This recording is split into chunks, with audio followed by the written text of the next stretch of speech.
Previously on Hawthorne's Crusade. Just kidding.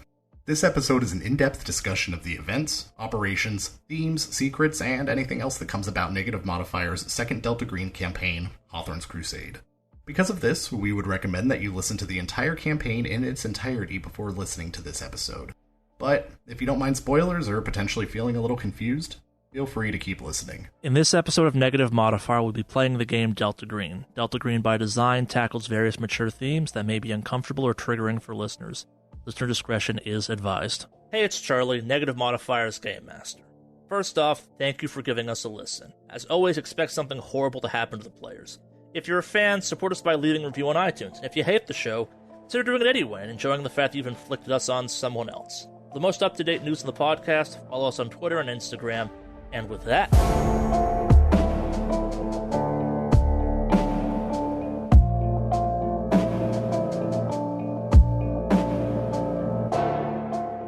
hello and welcome to our deep dive for Hawthorne's Crusade. If this is your first episode of the Negative Modifier podcast, please don't make it this one unless you want a ton of spoilers. We have completed our recent Delta Green campaign, Hawthorne's Crusade. It's long. It took us over a year to record the entire thing start to finish. We hope you enjoyed it. If you made it this far, we'd like to think you did. But yeah, so spoiler warning in effect for both J-Cell a little bit, and obviously Hawthorne's Crusade, that's our focus. We're going to get into the lore, the references, the things you may have missed, the things the players missed as part of this whole kind of crazy ride we found ourselves on. This is not to be a critique of what happened. What happened, happened. I love the story we managed to make out of that. I would change nothing about it. This is more just to kind of fill in maybe those questions you have and give you a little bit of a taste of the Delta Green lore. As much as I love Delta Green, it is not the best at feeding you the lore of its game by design, admittedly. Like the running joke is the best people to play Delta Green is people that know nothing about the Cthulhu mythos, and that still holds true to me to a certain extent. But yes, so obviously you've heard my voice a bunch. I'm Charlie, aka our handler through this. I've been a bunch of people. Let's run through the cast real quick. Everyone introduce yourself for using your real names. I guess I'll go first here. My name is Alex. Also, I am Agent Foxtrot / Javier, also John, although rarely do you actually hear me use Javier, but it was part of the character mystique of my background as a CIA guy to not really use his own name. So yeah, that is me. I played Javier Cortez. I'm Dylan. I was playing Florence, also known as Dr. Alexander Nephilim. Not too much of a secret, but she tried to keep it a secret. It didn't last long.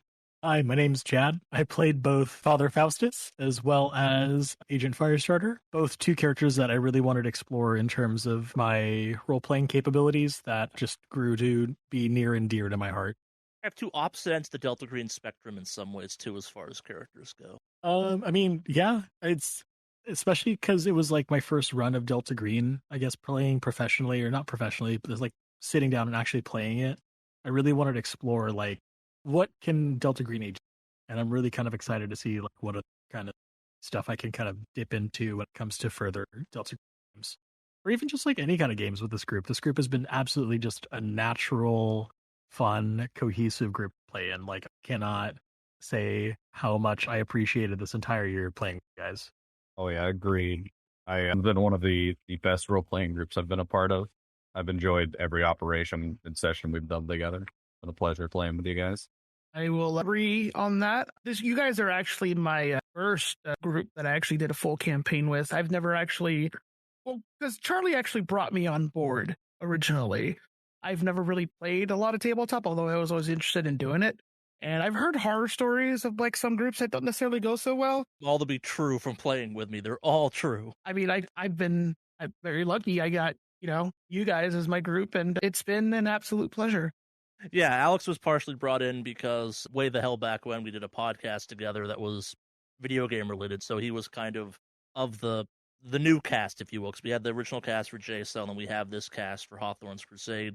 He's not actually one of the other three that had kind of a fair amount of podcasting experience, and kind of, it's useful to have another person that kind of understands the you got to keep things going aspect of that, because I can only edit out so much dead air type of stuff, but that's enough about that. We are recording this a week after we finished recording Hawthorne's Crusade. probably several months will pass before this goes up and you get to hear it. We will also do, if you've not been tuning in for them, we have a variety of kind of little Q&A sessions we did after each arc concluded on Twitch. You can find the archive on YouTube, and if you're not subscribed to the Twitch, go do that, and you will. I think we're going to keep doing those. I had a lot of fun doing them. People seem to tune in and have fun with them, and they kind of gave us a nice little refresher of where things were at, I think, for later down the road. So, yeah, look forward to more of those in the future. We won't do that for every game we get up to, but definitely these kind of longer form campaigns we have planned in the near future. So, Hawthorne's Crusade. Do you guys want me to answer the question of what was the big mythos thing behind this, or explain the name, the thing I have teased this entire time in every single one of our little Q&A sessions? So I have to ask, because you've been teasing the name thing for a while, and you said you'll figure it out after the campaign's over. The campaign's over, and I still have no fucking idea what the name references. That's fair. I'm not sure if you figure it out, but like it would make a little more sense if I'm not sure you can figure it out till afterwards. So, Hawthorne's Crusade. The Crusade part is pretty obvious. The Hawthorne part is a reference to. It's a double reference, actually. So there is I think it's a psychological theory called the Hawthorne effect. And the Hawthorne effect basically boils down to people act differently when they're under surveillance, whether or not they actually are under surveillance. And you can use the illusion of surveillance to influence and change people's behavior. The double meaning is the fact that that theory got completely debunked relatively quickly after it made its way into kind of pop culture.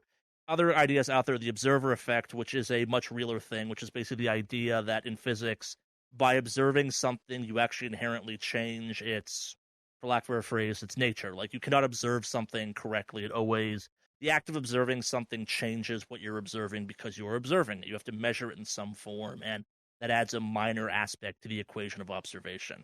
Hawthorne's effect was kind of the psychological approach to that, where it started off initially actually in, I think it was manufacturing, where the whole idea was that you could trick employees into working better by making them think like they were being constantly monitored and surveilled during their workday.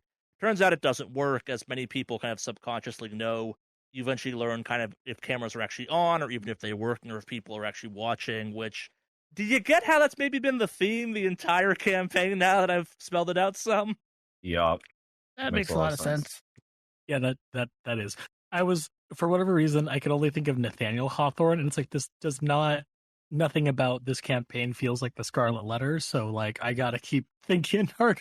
I mean, there's a little bit of that in there too, actually, if you kind of want to look at it from a certain angle.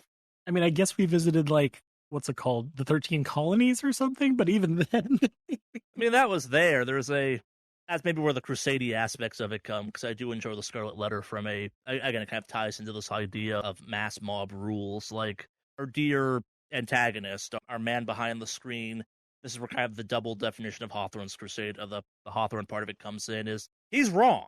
Like, he is convinced he's doing the right thing, and the sheeple are wrong, if you will. Like, it's... And getting to the stuff kind of you guys missed, if you'd run his credentials that you found, you could have found out a lot more about him, and basically he is a whole whack job of the NSA should control the world, like better people through better surveillance, et cetera, like he is the epitome of, if we just kept everyone from doing things wrong via the magical powers of observation and intrusive surveillance, then no one will do anything wrong ever again.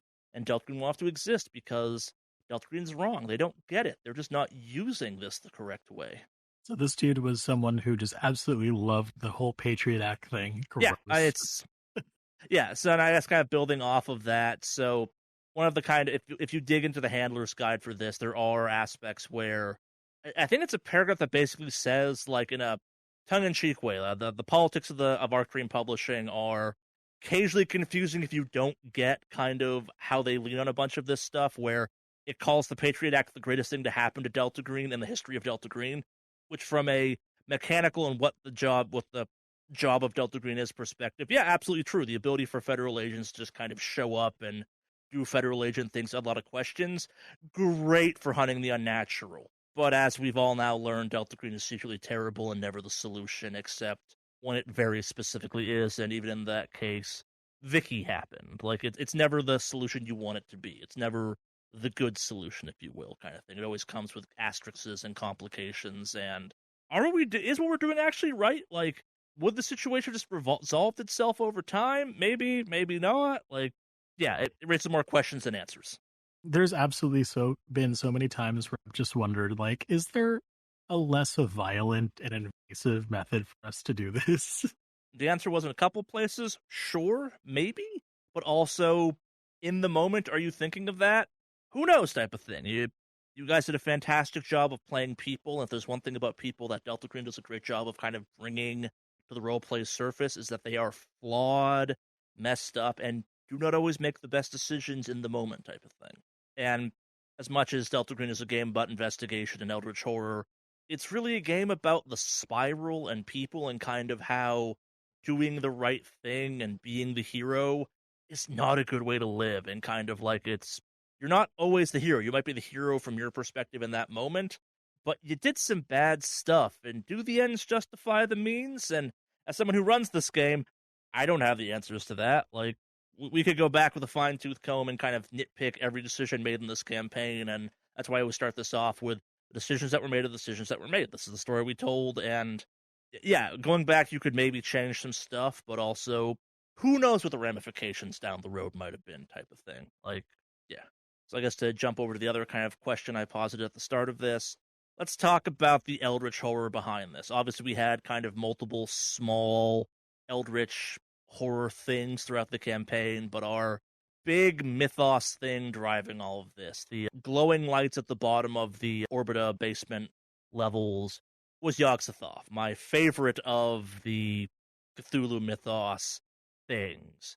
Partially because he's one of the most powerful, but also because he has no need or interest in cultists, but keeps getting cultists, and because he is so unbelievably alien, doesn't really get how he's supposed to interact with the cultists. Like, they kind of just become gateways to the real world, which he finds interesting as a being from outside of time, but at the same time, like, he's not even, like, human enough to have the thought of, do I even want cultists? Like, he is, until you get to, like, Azathoth, one of the most alien things in the entire Mythos universe, because the description of him is quite literally a cloud of blinking lights, teeth, and eyes, and occasionally tentacles. You all may be more familiar with the Hellboy representation of him, which is when he kind of comes through and he's all tentacles. That's also Yog-Sothoth. He's also from the Dunwich Horror, where he has a completely normal human kid and a kid that's a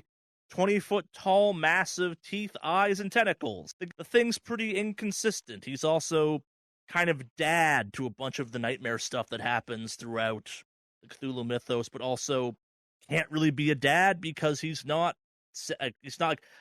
lot of stuff almost by accident, is the way of thinking. Like, kind of his existence is stuff moving forward. He's the keeper of gates. He's he's omnipotent, but also doesn't really have a good idea of what to do with that information. He has no goals. He has no machinations except existing outside of time and being the thing that most mortals learn magic from, ironically, but not intentionally, by, like, freak accident. All of his gifts are definitely curses, and yeah, so if you want to kind of get into the Hawthorne's Crusade aspects of it, there's a certain point in the Crusade where you may have noticed that the motivation started to get weirder, where it almost seemed to be about bleeding into the world and getting something done. That's kind of designed to be the point where it's like, okay, is Gatekeeper, is William even remotely actually the thing turning the screws at this point? Like, is he actually even the thing driving this? He thinks he is. He thinks he gets what's going on, but as you all learned at the end of our final Operation Milan, I think technically, he's really just an anchor that Yog-Sothoth is using to hold himself into our dimension from outside of time. Like, he doesn't really care or have any idea of who he's interacting with. He's just using him as kind of a feed with which to interact with the mortal world, if that makes any sense. I think that's funny with just kind of the relationship of Lovecraftian. There we go. Jeez Louise, I can't believe I almost forgot the name. Lovecraftian mythos and stuff. How they just kind of, humanity is so insignificant in regards to just the sheer horror and the sublime horror and the sheer power of like these creatures that just exist and just doing shit, but like their existence for whatever reason is just bleeding into our world and just causing chaos and stuff. Like the idea of Delta Green just being this weirdly futile but hyper intense means of just obeying that Armageddon has always been so like interesting for me to think about, just because it's like really like what's the point, but like you still gotta do this. Yeah, Right. it's kind of the if not us then who topic. What kind of like did you have means of like when you were kind of making or when you were kind of crafting the story, were you kind of basing everything around Yogg-Sothoth, or did you have like a seed of an idea and then Sothoth just kind of came to you?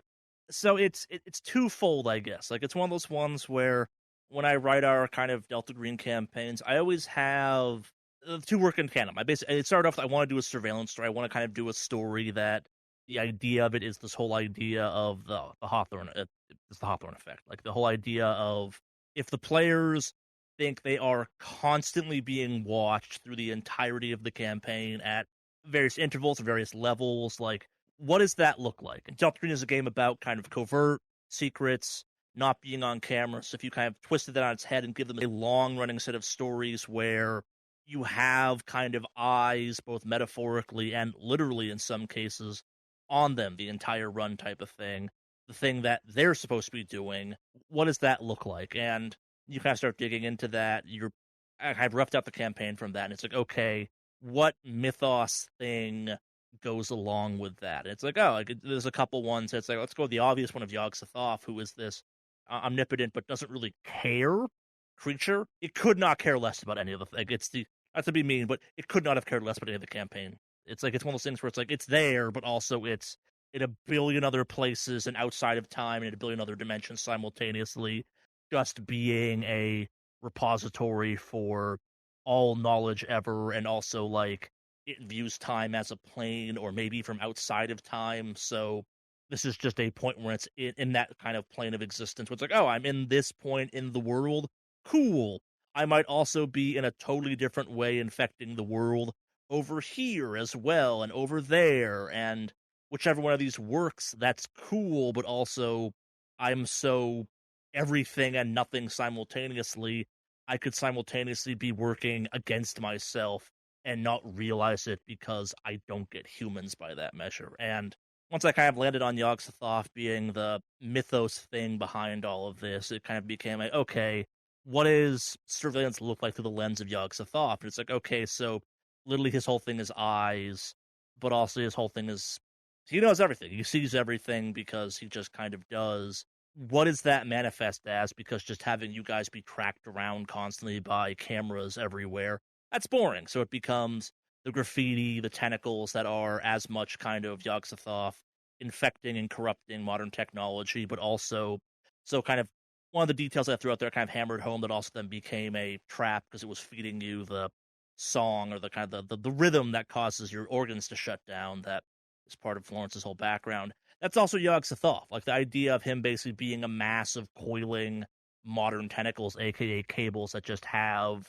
throughout it blinking random lights. Like that's a data center, but that's also Yogg-Sothoth at that point. Kind of once I realized that whole connection and kind of how you thought about it that way, just the rest of it fell into place. And if you look at kind of the campaign as it progresses, it starts off with maybe something's watching you, maybe something's pulling the strings, and ends with you guys in a tech company with a basement full of evil servers that was going to put a bunch of eyes in space around Earth. Like it's a tad more blatant by the end, and it's kind of like, yeah, no, it's what would Yogg-Sothoth want? More eyes everywhere, I guess, but also he already sees everything. But his earthly kind of manifestation doesn't necessarily know that because William thinks of him as kind of a god that's giving him power and abilities. Like I don't actually answer this. I'm not sure William knows that by the end of his existence, he's just a dead body and several organs kept alive by essentially an evil server rack. I'm not sure William is self-aware enough at that point in time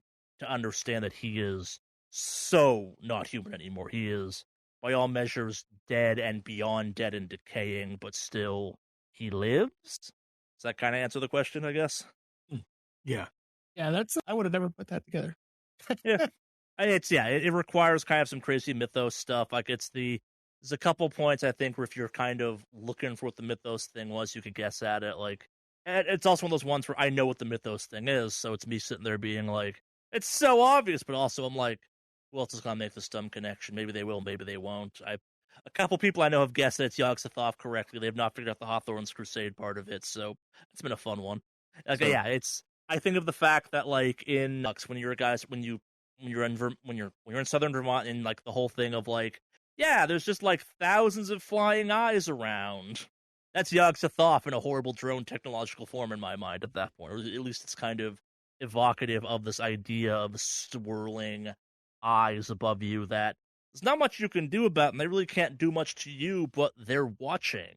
So I'm curious, what was the super, super bad secret ending that we all had to hit a certain thing for it to happen? Oh, you got it. Yeah, we got Great. it. It was Nyarlathotep showing up and dragging Florence to the end of time, which I guess, like, minor spoilers for next season of Delta Green, but next season, the Nyarlathotep season. There are hints in J-Cell that this season was going to be a Yogg-Sothoth season. There are hints in both J-Cell and the Crusade, obviously, that Nyarlathotep's coming, and our next season's a Nyarlathotep story, which means it's one of the few very human Lovecraftian gods. Like, he is one of the few things that has shown up in both of our Delta Green seasons, and he's finally taken center stage. And we'll talk about this in much more detail after we finish our third season of Delta Green. But so Dylan has the unique situation where his character exists in the F cell that came before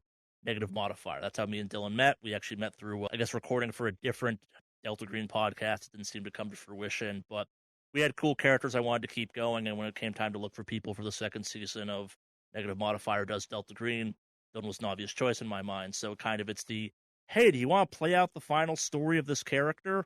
And as alluded to in our story for Hawthorne's Crusade, Fiddlesticks, a.k.a. now Agent Tranche, has a deal going on. I think I explicitly said that as part of our super bad ending, where the deal's pretty simple. It was Nyarlathotep keeps F-Cell, or those members of F-Cell, safe. So Dylan did not know this, but except for very specific things, he had plot armor this entire season.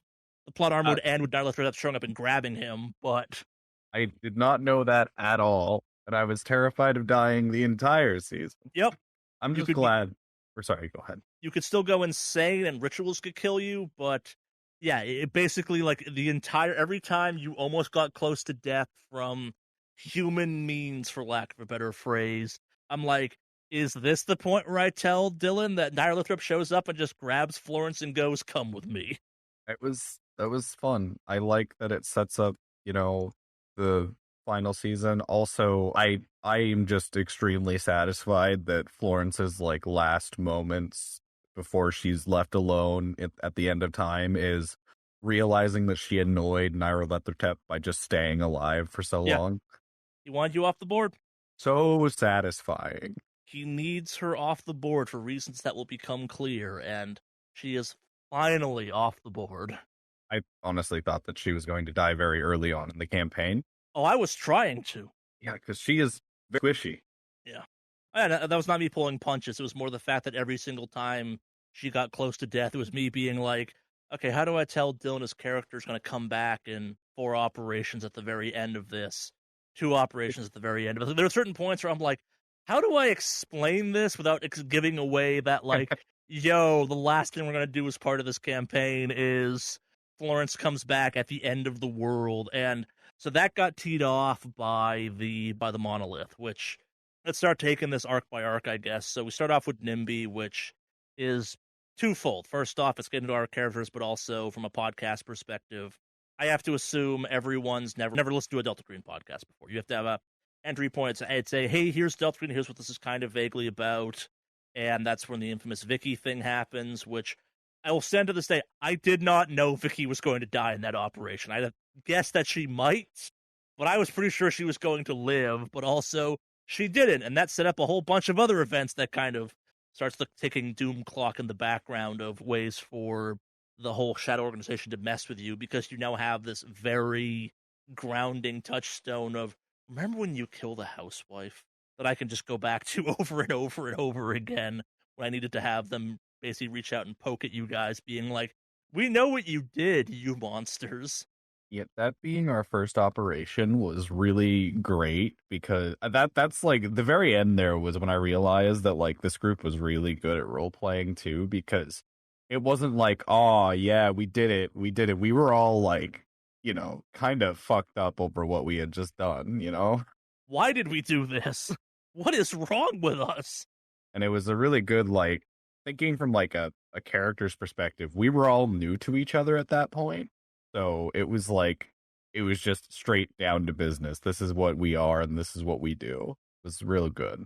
I think I gotta commend Alex for this thing too. We're just playing an incredibly hard character to toe the line of, where like you have to kind of like Foxtrot, but like reminding us over and over again that like this is what adapted violence means. This is the kind of human monster that Foxtrot is from start to finish type of thing. Like, he is capable of the worst things. Like, I'm unbelievably impressed with how you played Foxtrot the entire time, Alex. Because, like, low charisma character, but he's likable, he's interesting, but, like, you also fucking hate him in the best way possible. Yeah, I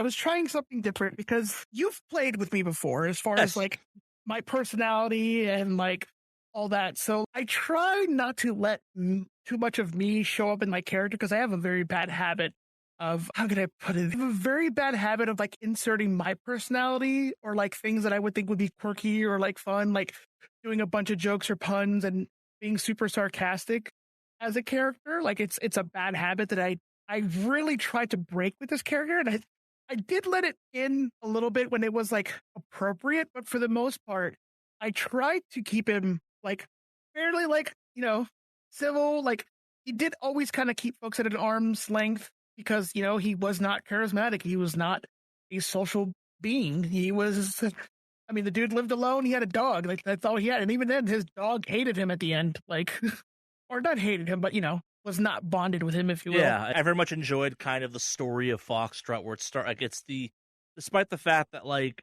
of our characters, he kind of goes on the most self-improvement journey in some ways through the entire thing. He never stops being a monster. Like, he is, like, his ending is tragic because he kind of finally bonds with people, but also the road to there is both metaphorically and literally paved with bodies type of thing. Like, it's a fascinating character arc to kind of step your way through. And I think Nimby's a fun introduction to, like, yeah, we have this character, he's very functional. He's very kind of good at what he does, and this is what he does. And what he does is, depending on kind of your moral perspective, bad to not great at best.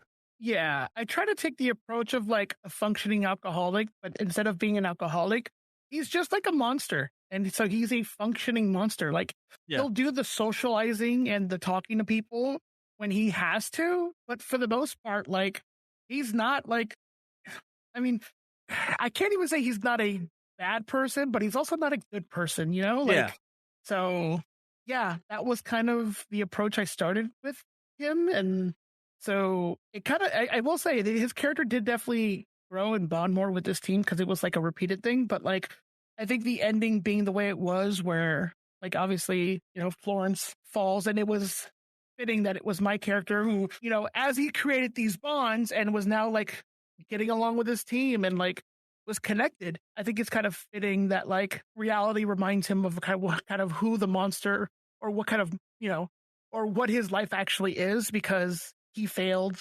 And he's gonna, to kind of sit on that, he's gonna like feel like he failed still, because he feels responsible for the fact that he, at the, crucial moment, failed and let Florence fall to her death.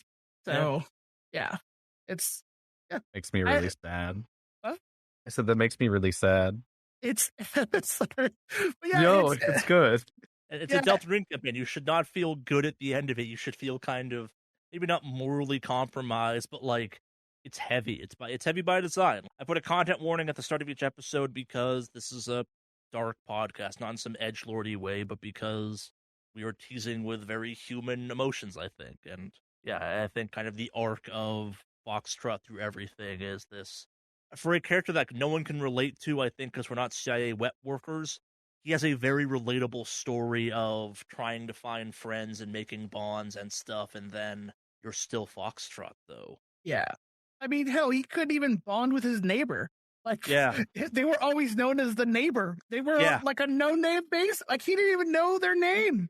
Like, yeah, and it's just it's also kind of a little bit interesting, too, because one of, like, Foxtrot, I don't know if you had noticed it, one of Foxtrot's favorite, like, things to do was people watch. Like, he'd kind of just go to, like, a tea, grab some tea somewhere at a local coffee place, whatever, and he just like watching, I guess, it's kind of like watching a TV show because he's watching humans and people interact, but for him, it's just like a TV show. It's not reality to him because that's not what his life is. Yeah. So he can watch it and be an observer in that environment. So he'll watch people go about their lives and have bonds and families and experiences.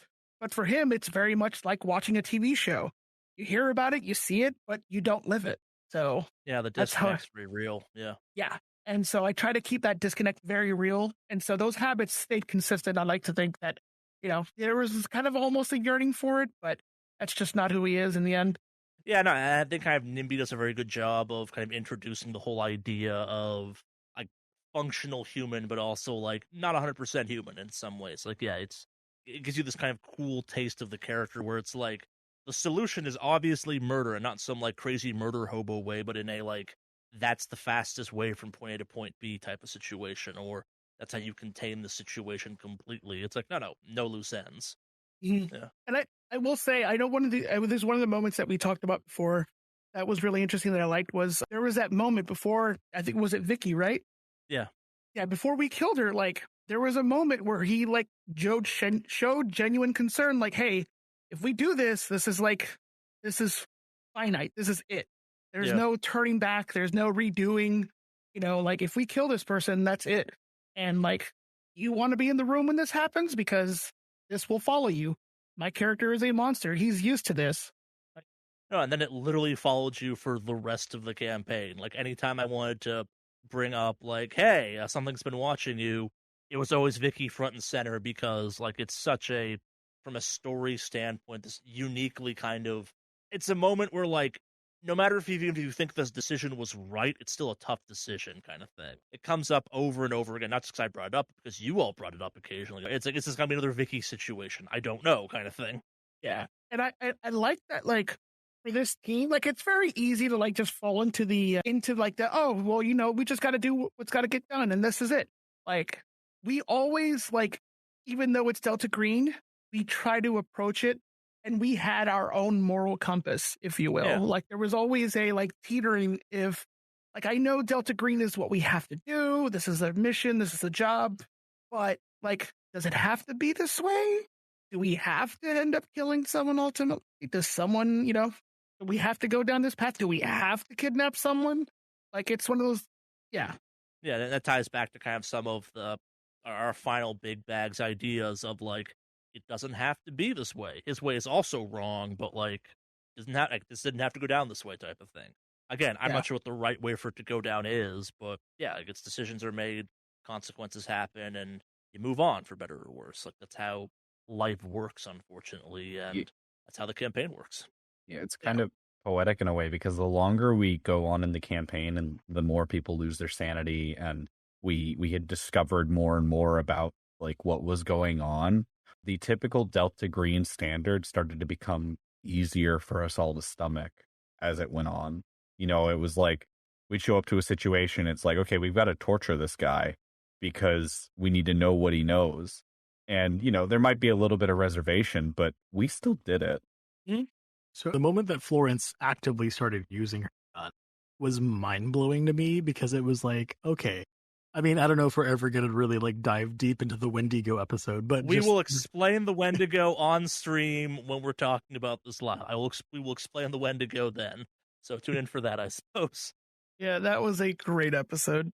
Because like with the Wendigo run, like I always think like, okay, this is a very straight-laced, like the most human character that Delta Green has, where they still kind of have their like home compunctions and everything else. Like, but all of a sudden, Florence was actively looking to train herself up in like firearms and what, and like had no apprehension just using these firearms. It was like, okay, something has changed with this character, and something has changed that deeply, or something has happened that it's deeply affected this character.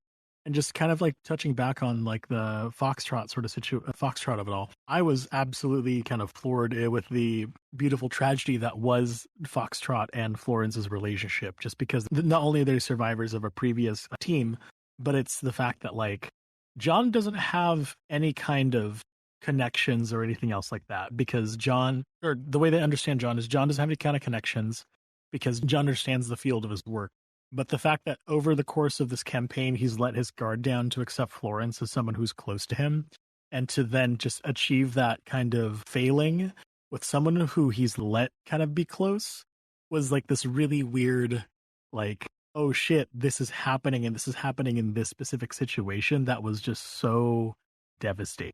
And I think also there's an interesting juxtaposition where you have Foxtrot, who's the active monster, and then you have Florence, who's the hidden monster through all of this, I guess, that we kind of, you get into eventually, and we'll talk about that as we kind of do our walk through our operations. But yeah, you have kind of this weird opposites attract, where you have someone that's done very well at hiding the fact that they made an unbelievably messed up choice, versus Foxtrot, who makes messed up but smaller choices constantly, if that makes any sense. Mm-hmm. Mm-hmm. So just a little bit about like thinking off of Foxtrot and Florence's relationship. I had decided going into that final operation, if there was a situation where Florence would have been able to save somebody, in a situation where she would have been able to make a difference in sacrificing herself, she probably would have. Now, there aren't a lot of situations where Florence can actually make that difference because she's not very strong and she's not very good at shooting.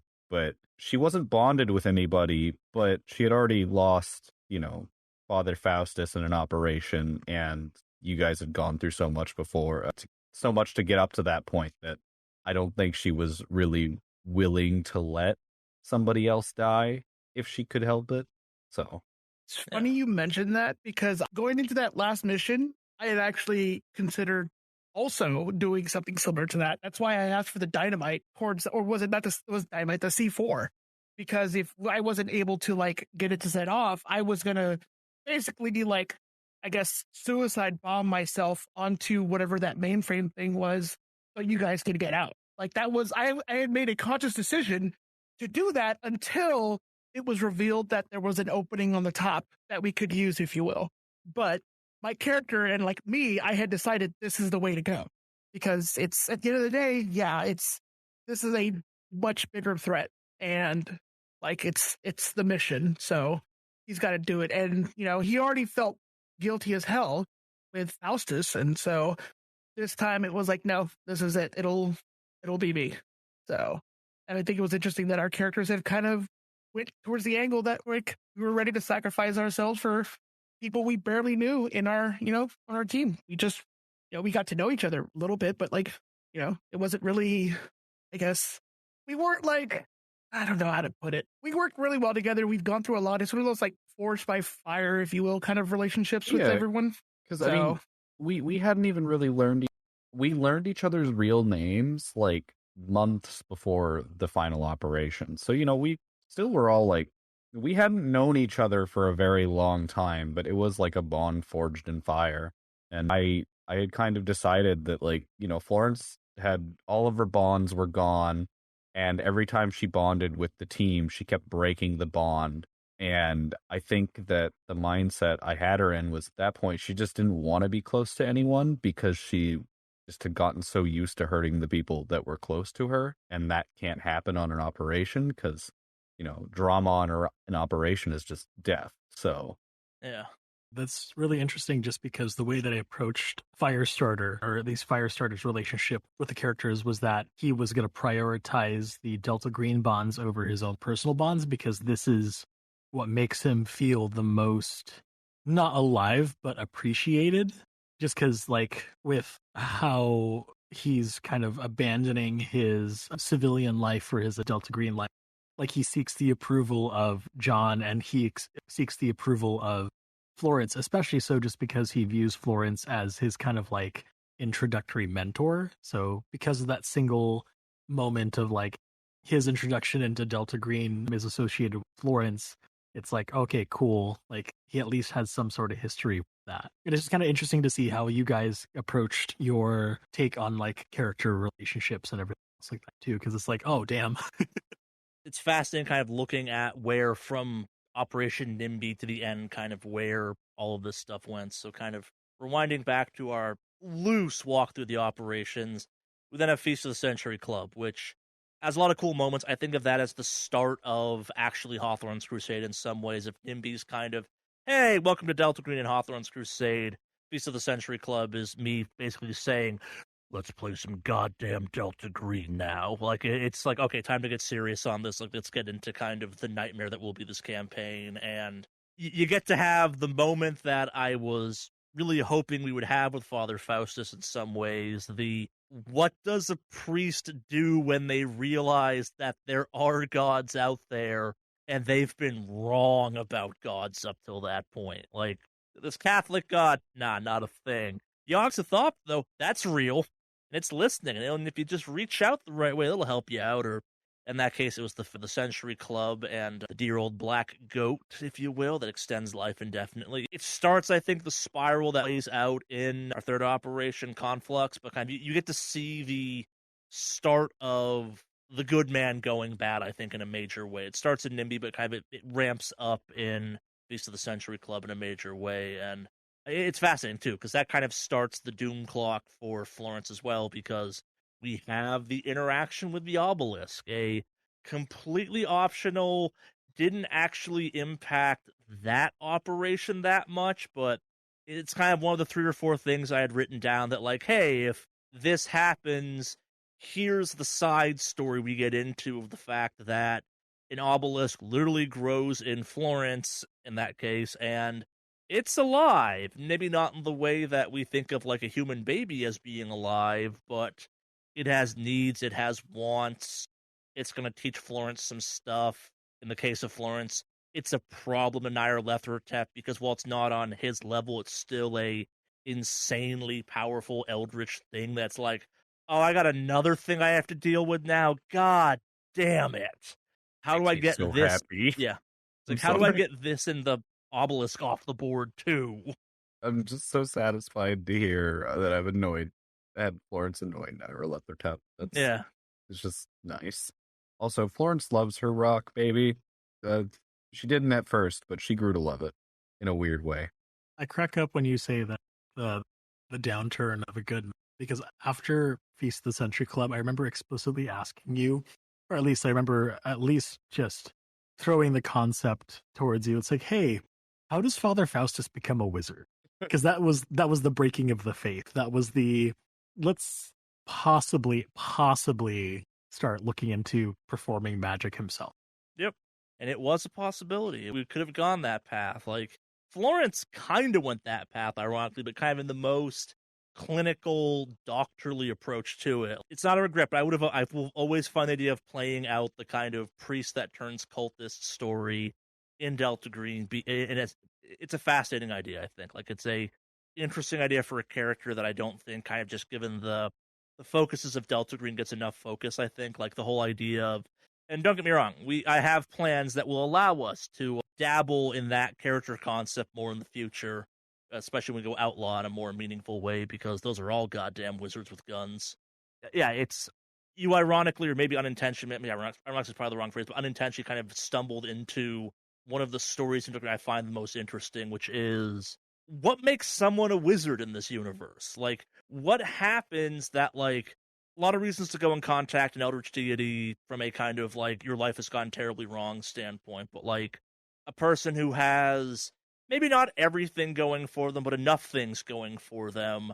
What does that slide into communing with an old one look like? Like, what does I don't want to call it healthy, but like a mentally sound person that chooses to engage with the most insane thing possible. Like, what is that story like? Like, from the perspective of a priest, what does swapping over from a traditional kind of Judeo-Christian approach to worship to a thing that can literally answer your prayers in real time, what is that like? Because that's a question, like, in the real world I'd like to see answered in kind of that crazy, like, what would it be like to have a god answer your requests in a meaningful, very obvious way? And yeah, I found Father Faustus fascinating. I also found Father Faustus's demise, which we'll get to in a couple of minutes, equally fascinating, because, again, like you said, how do I make this character a wizard? And I'm like, oh, we're gonna make this character a wizard, but also then his selfish act got him killed, which is fairy worship of the old gods, if you will, at that point. But yeah, it's Beast of the Century Club is weird because it's got the least of the kind of the Hawthorne aspects to it. It's got the mild surveillance. It's got some kind of seeds to set up. Foxtrot gets infected with the cowbells at that point, which, do you want to know what the super bad secret ending unlocked with the cowbells was? Yeah, I was going to ask you about that. Need closure there. All right, so if you'd hit Sandy 0 with that, so if you hit Sandy 0 in this game, your character, for all purposes, is dead. They're alive, but not dead. And they were, again, in Foxtrot's case, he would basically be trapped in a mental loop of a cow being led through a slaughterhouse, being slaughtered, and then kind of waking back up at the start of that for the rest of his living life. Oh, shit. Fuck. What was the Ice Cream Man secret ending? Ice cream fucking. All right, so yeah, that was a little more straightforward, but if Firestarter had gone Sandy 0, he would have become the Ice Cream Man. As I said when we first introduced Mr. Frosty, you feel a compulsion to go find children and serve them ice cream. So in that case, it would have been kidnapping children and feeding them chunks of your brain you were scooping out and serving them in ice cream cones. But yeah, you'd have killed yourself that way ultimately. But yes, it was the idea that whatever this Mr. Frosty thing is, like, you were going to become the literal representation of the thing on the ice cream truck, of him just serving his head to people, all happy about it. I was really terrified that I was going to achieve that sort of stupid ass ending in that bunker when I was doing my swimming or whatever have you. Because it was like, oh, you see something shiny at the bottom of the pool. Oh, it's an ice cream scoop. And it's like, it's definitely not a fucking ice cream scoop. What are you talking about? In my head, I'm just like, you know what? Let's ride this out. This is what's being given to me. Let's go. Yeah, you have to surrender control occasion of your character a little bit, or like, you as the player know that's not a goddamn ice cream scoop. It's something messed up. But you as the character are like, I found this ice cream scoop. You guys have ice cream? Yeah. Who wants ice cream? Just Firestarter sopping wet in his underpants, walking into the room being like, hey guys, who wants ice cream, man? Holding a human bone that the other two are looking at you and going, dude's holding a human bone. God, that bunker had some of the best, like, character scenes because, I mean, it really highlighted how downhill things had gone at that point. Oh, yeah, no one's doing good when you get to the bunker, and the bunker will return next season, for the record. I am not done with that bunker. So before I forget to ask, when we were talking to Freenet Collective dude, and Florence had her little dial-up moment, what were the lights trying to tell her? So that was Yog-Sothoth talking to you. Yeah, I want to know what he was trying to say.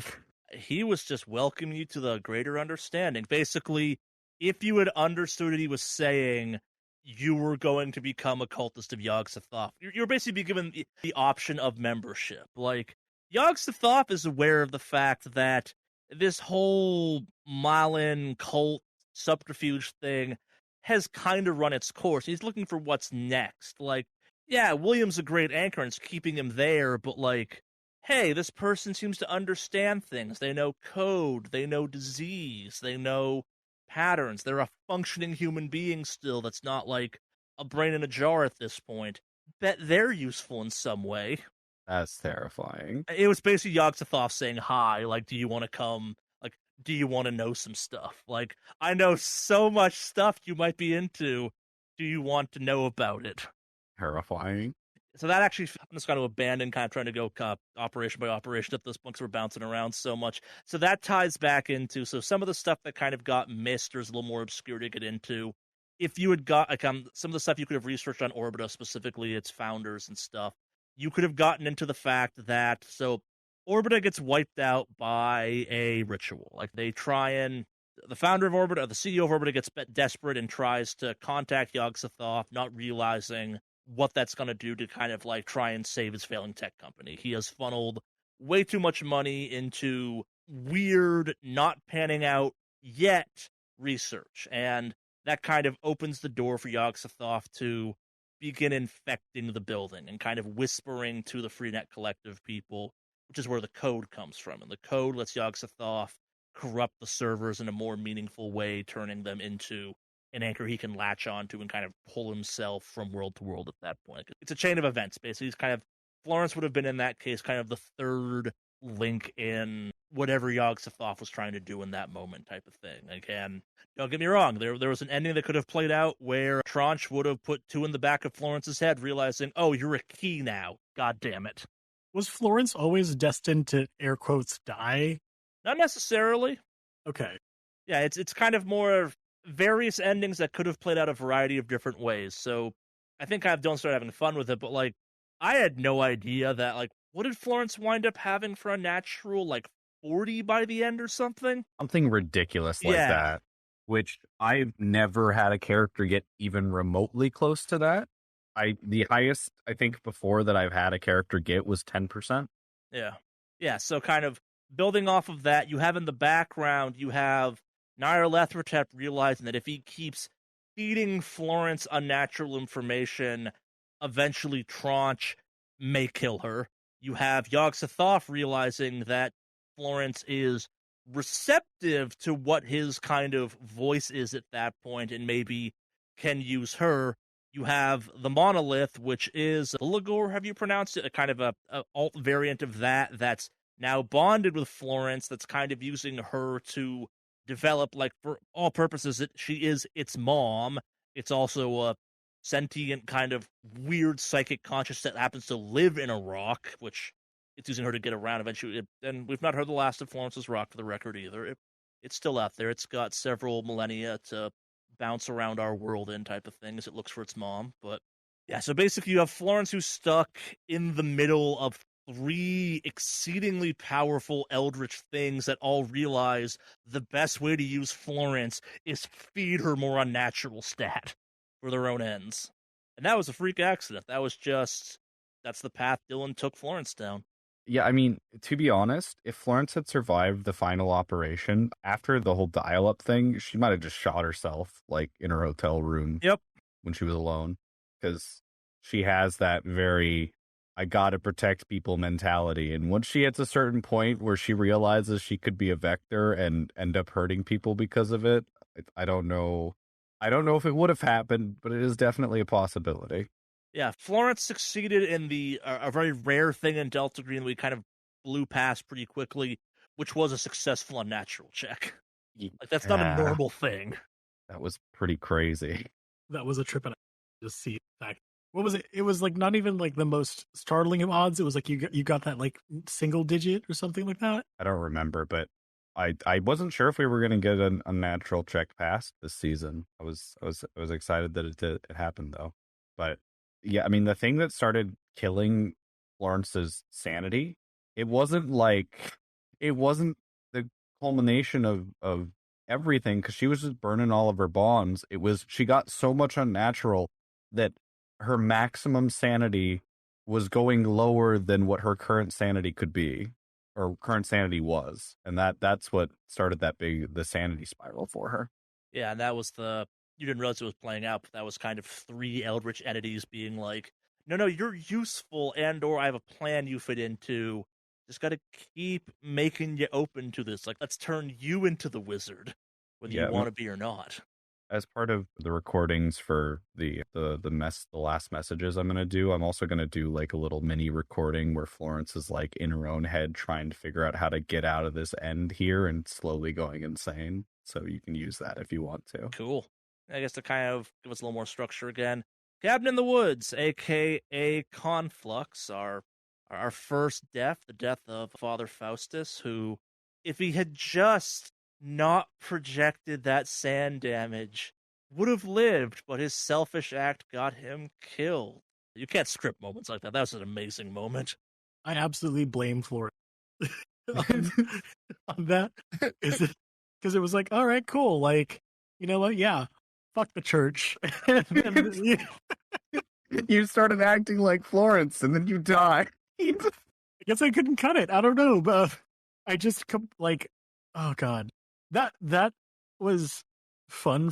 That was fun. Frustrating. It was frustrating in the sense that, like, oh shit, this is a lot more investigative and puzzle elements, which I'm not the best of. But at the same time, just kind of slowly exploring these things is kind of just being able to tap into the other part of Delta Green, where it's like, this is a big part of this game, like the detective work. Like you got to be good at detective work. Really weird and fun moments regarding that too. Large cache of just awful Charlie creations in terms of these NPCs. Good lord. The way that played out, though, like, I think we talked about it for like 30 minutes after the game, just how the dice told that story of Father Faustus's end, because it was like you said, that wasn't scripted. I mean, none of it is, but the dice just played it out so perfectly. Yeah, we talked about this some, I think, in our Twitch thing but if you go back and listen to that arc, the amount of we didn't realize it was foreshadowing that goes on the entirety of that arc up until the ultimate demise. Like, I look back, I'm like, did I know he was going to die subconsciously? Like, did I plan this? No, I did not. I didn't think I didn't think anyone was going to die for that. Like, maybe, I'm like, I didn't expect it to be, I was expecting Faustus. Like, maybe that was a Foxtrot moment or something, because you do something, like, impulsive, but I don't know.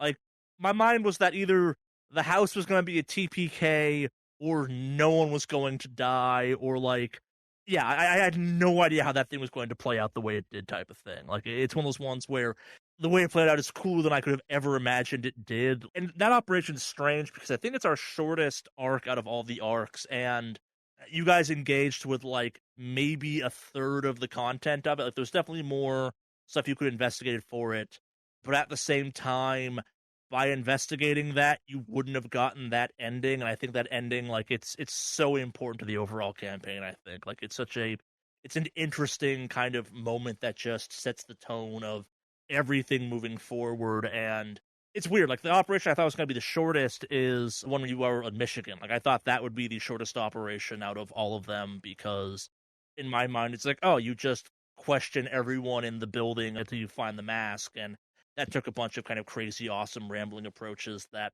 I didn't even expect, kind of thing. I had stuff prepared for it, because, like, yeah, here's the world around this, but it's like, oh shit, we're actually going to her house? I didn't think we were going to go here at all. Cool. I think it was because of this operation where you really just showed us that the most mundane anything could be equally as dangerous as, like, a cannibal cult. Yeah. Yeah. Well, that's the juxtaposition I was going for, because you have the exceedingly obvious, like, you guys even guessed it and then didn't I thought it was a joke, but, like, cannibal cult, obviously dangerous. Ghost house? How bad could that possibly be? We beat 13 cannibals last operation. Okay, Yeah. so that whole, like, Father Faustus dying and you saying it being important to, like, the whole arc, totally agree, because it really, like, it made it more natural for us to, like, be dead set focused on wanting to figure out whatever this eye was once we found out that it had been a setup. Because, I mean, it gave Foxtrot and Florence, like, the want for revenge. Yeah. Or at least Florence had the want. I can't speak for Foxtrot. I think Foxtrot always wants revenge. Yeah. That might be a dangerous path for him. But yeah, even more so when he started developing more disorders.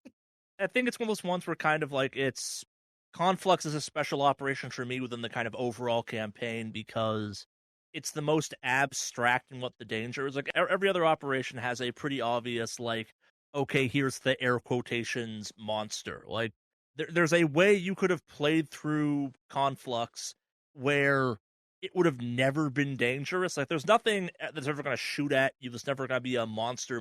It's just a house, which kind of gets at the whole kind of Delta Greenness of it, where it's like, no, you never know how this is going to play out. You never know what's dangerous. And the fact that, like, that's what, like, flat out killed a character in a very, like, no, it's not you fell through a floor, it killed a character. A house murdered a character through very specific mechanics. It's just kind of like, that's Delta Green at its core. Like, it's one of those ones where it's like, aha, you underestimated the ghost house. That doesn't sound right. And so I guess fun fact about that one, all the NPCs for Conflux are named after Longmire characters. Yeah. Like, there was a Sheriff Longmire in that thing, and God bless that town for having 3 different law enforcement organizations all within city limits. Like, that from a handler standpoint is a fascinating thing to set up, where it's like, I can have law agencies that don't get along with each other. Like, you have sheriff, local PD, and state PD all there, and they all have their own very specific jurisdictions, and they don't get along. Because that's how U.S. law enforcement works, unfortunately. So, Jad, you had said earlier how you were interested in seeing Florence go from, like, being basically allergic to guns to just willing to use them. And it was after we basically, I mean, we committed an act of domestic terrorism on the Century Club.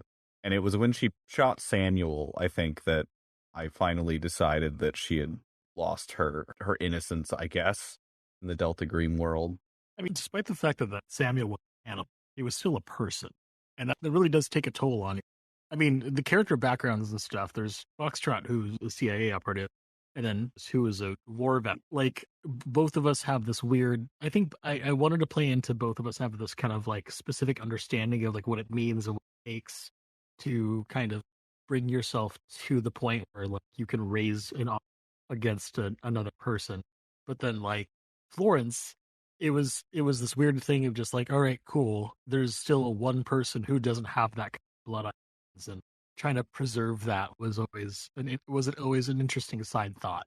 Yeah, it was just, we had done that whole, the way we dealt with the Feast of the Century Club, that was like the safest way to do it. Because if we had stormed in, we'd probably die. But also super fucked up. We gassed a bunch of people. And then the guy was laying on the ground dying, and in that moment, he wasn't saying what she wanted to hear. So she just killed him. No, and the Feast of the Century Club's a fascinating one because Delta Green in the books go on about how, like, this is not a game about guns, but so many operations, like, on paper, can be solved by guns. And yeah, you could bust into the Century Club and shoot a couple people, but I think we talked about this some after the fact, was the whole idea that there's 13 of them. Even if just, like, half of them manage to get off some knife attacks, there's too many of them for you to mathematically eliminate in a fast enough number of turns to, on paper, survive that. Like, they're just going to stab you to death as you try and gun them down. So it's like, okay, yeah, you could go in guns blazing, you could kind of have your badass action hero movie moment, but, like, it's not going to end well. Imagine if you'd busted in there with the withering being thrown at you. Like, the fact that we almost had a one-shot kill because of ritual. It's like, oh yeah, no, it's still a wizard. They've got stuff that transcends this whole gun knife violence thing that would be going on. Like, it was possible for our wizard in there to kind of kill a character a turn on paper, hypothetically. Yeah, that was super fucked up. Fucking the withering. It was super rad when it was like revealed, and I'd really love just playing into that. As of all the people to experience the withering, it was the man of faith. Your gods can't protect you here. Yeah, I felt really bad for Faustus because I felt like they were probably the most. How can I put it? They were the most. It's, how in, was it The Dark Knight, Harvey Dent was like the White Knight who was like the unbreakable one who they kind of looked on, who wasn't fallen from grace. Like, that's what the Faustus kind of felt like, because they were a morally good character, it felt like. Yeah. And then to have all their, like, basically all their stuff that they believed in just crumble apart, and then they were focused on, it just kind of felt really bad. I mean, her story was really great, but as we were playing it, holy shit, I felt really bad for it. Yeah, we didn't really get into it much because we never got to a point where it's going to come back up. Remember, Faustus is blackmailed essentially into Delta Green. That was part of kind of him joining, was him being like, yo, we're going to bring up your Navy SEAL background in the worst way possible, let you come do some work for us. Yeah. Oh, that part of the background was never explored because that character died. Yep. But Faustus did a lot of war crimes. And tell us all yeah. about that. Oh, let's go. You got characters archetype. Let's go. No, like the reason why Faustus was blackmailed into joining Delta Green was because like during his time with the Navy SEALs, he was not the best person, not like a good person. His conversion to Catholicism and finding the good light, air quotes, was fairly recent. And so that's why he's just been doing this to atone for his previous history. Yeah. We didn't kind of dig into it much. We didn't talk about that. Like, despite the fact that Jad was playing Faustus as a priest, we used the Navy SEAL stat block. Like, the whole idea of this kind of chaplain, I'm going to find God thing, that's a recent thing. That was something we actually talked about extensively behind the scenes, was the fact that, like, this is a man of violence who's really trying to turn it around, and, like, does he even deserve to? And then you have Delta Green go, yo, we know what you used to do. We know who you actually are. You're our kind of psycho. But we're not going to explain that to the rest of the squad ever. You're just going to be a priest. That's fine with us. A priest with 70% firearms. I totally forgot the fact that that's kind of why Faustus had like a very straight to the point, I have a structured plan as to how we're going to interrogate Vicky, who is a straight up innocent bystander, and then be A-okay with everything that kind of is there. Like he didn't have any kind of like second thought. He just fell back on his true nature in order for him to kind of like, look, this is how we're going to do this. This is where this can end up into, and this is how we're going to get this information. It's going to go. And this is how we're going to set it up afterwards in order for us to take the blame off of our hands. Completely forgot about that entire backstory until just now. It's something I thought was most interesting about that character was the amount of time that we, like, me and I talked back and forth about the fact that I'm like, hey, are you okay with, like, this being why Faustus, a priest, A, has a Navy SEAL stat block, and B, is in Delta Green? Because, like, on paper, why did Delta Green grab this ex-Navy chaplain? Oh, it's because they have a hilarious amount of blackmail. And they're like, yeah, no, you're not going to do dumb stuff for us. Because if we ever release this, you'll never get to be a priest again, you goddamn monster. Can you tell us some of the Foxtrot's backstory stuff? We didn't really explore any of that either. Me and Alex never really we left that vague. Like, it's one of those ones where kind of it was the something happened on one of the CIA gigs. And I think what was the exact answer we came to? I'm not sure he even realized it was a natural thing. It was more just, it was handled correctly by Delta Green standards, and Delta Green was like, oh, this guy actually did a good job. Cool. Yeah, I think you had mentioned there was an event, and it was just like it. I was just doing standard op stuff, and it wasn't anything like that I normally wouldn't do. But it just so happened in this particular operation, I noticed something, and it was one of those things where, like, you know how you have like a deja vu moment where you do the double take. It was very much kind of that vibe. I remember when we talked about it, Charlie, as far as my character background goes. And so I just was just not aware of it because, again, he's so objective focused. If it's not part of the main, like, goal, it's not really anything important to him. Yeah, not to put you on blast, but, like, you, like, as a human being who does not know much about Cthulhu and that stuff, like, you had a hard time kind of coming up with an idea of what that inciting moment would be, and that's when we kind of came with the idea of, like, he doesn't know why he's in Delta Green. Like, it's just, like, he did the job correctly because he does the job correctly, if that makes any sense. Was that kind of a cool idea to play with? Yeah, that was that's what we had talked about. Like, it's very much like, I mean, the whole time, the assumption was I don't know exactly why. They just picked me. So it's one of those things that you just assume somebody in the higher chain, in whatever government shadows are going on, someone was like, yeah, no, this guy has an impressive background. And they kind of went with it. Like, that was always his assumption. Because that's what you would imagine someone who works in that type of, like, I guess, at least my imagining of what that kind of person would be in that field. You would assume if you get called in for another job, it's because someone or, whoever is your superior or whoever's in charge recommended you to someone else. And so it's very much just kind of felt like one of those things. Gotcha. Yeah, there's a weirdness of, despite Foxtrot being kind of overtly a bad person, he's actually, when you kind of like put backstories together, the closest to neutral of the entire squad in some ways. Like, he's not atoning for anything. He's just kind of doing, if that makes any sense. Yeah, my character is not one to feel like, I guess, well, not guilt, not to say that he didn't feel guilt, but like, he wasn't, yeah, it wasn't one of those like he's atoning for something. It's not like he's trying to live up to someone. He's not trying to impress someone. You know, I mean, he has no one that he needs to impress or want to impress anyway. He just wants to get the job done because that's what motivates him. His biggest like draw and whatever kept his character going was always like, get the job done. And that's how his approach to everything. Yeah, we spent a lot of time kind of honing in on what Foxtrot's like motivation and drive was, and it's not quite that, but like the idea we kind of landed on very early on was the idea where he's kind of an adrenaline junkie, but more kind of a like challenging operation junkie. And Delta Green looks at that and goes, "Oh, so you like tough situations, do ya? We got nothing but the worst situations manageable." And just kind of, that's the way in type of thing. Like, they present the entire organization of Delta Green as the hardest operations you'll ever undertake type of thing from a CIA lens, where it's like, oh, yeah, you're pretty good at the CIA thing. What if there was CIA plus? Yeah, very much that.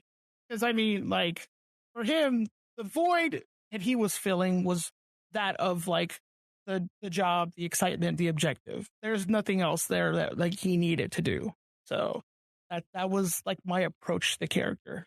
But, yeah, I try to, I mean, because he was a CIA-esque character, I tried to keep him as vague as possible for that very reason, which is probably part of the, you know, which is pretty much the reason why I never refer to him as Javier. And it was only revealed by, I believe the first time we ever said Javier, like in the actual campaign, beyond like when we were introducing characters, is what Nyarlathotep, when he says it. Because the house is, because Diametrix is after Nyarlathotep shows up, and because Nyarlathotep is Nyarlathotep, he's just like, oh, hey Javier, how's it going? Because I know your real name, because it's just a name, you silly mortal. Yeah. So, like, that's why it was purposely kept vague for that reason, because that's just that detachment he has from people as opposed to, like, the work. As a handler, I loved the, like, double layer of, like, wouldn't do the Foxtrot thing, kept going by John. I'm like, I hope people get this, because it's a really kind of fun running, not like gag, but like, these code names are stupid, I'm just John. Using your real name? Yes, this is a lie. Yeah. Like, that weird mindset tells you everything you need to know about who Foxtrot is on, like, a really interesting level of, like, no, I'm gonna break this ridiculous kind of code name thing we do with a normal name that's also technically a code name. Yeah. Code names within code names. I can't remember when we were talking about this. I don't know if it was just you and I, Charlie, or it was everybody before we started the campaign, but I remember saying that, like, you know, people, like, showing up as F cell, T cell, J cell, or whatever, and just having all the names, like, start with the same letter would seem suspicious to anyone who was really, like, looking at it.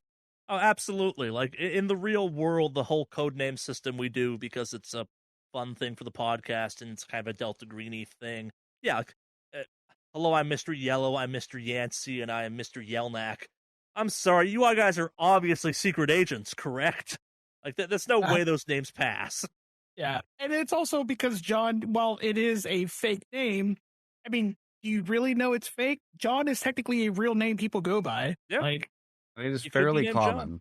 And it's a very common name. So it like, blends in, if you will. Yeah.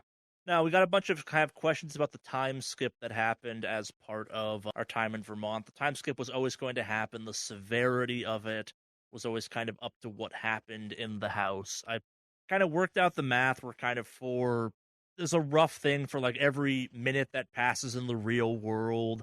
I think it was like about 12 hours passed in the house, give or take. And as the willpower drain gets worse and worse, the time dilation both gets better and worse simultaneously. Like, the minimum amount of time they could have jumped was, I think it was it was between a week and a month. The 3 months were because there was a death and they tried a bunch of things. The entirety of the cabin is tied to willpower drain. Like, everything there is obviously designed to sap your willpower, but also the byproducts of it. Like, we didn't kind of get into it in full detail, but like the people that were upstairs in the bed, they can come back to life, and then they basically reveal, you need to get out of here, and by the way, because one of you's dead, you can leave. Like, the door is open. The moment someone dies or kind of hits willpower 0, the door opens and you can leave, type of thing. That's why some people come back, but also not everyone does, because they don't figure that out necessarily, type of thing.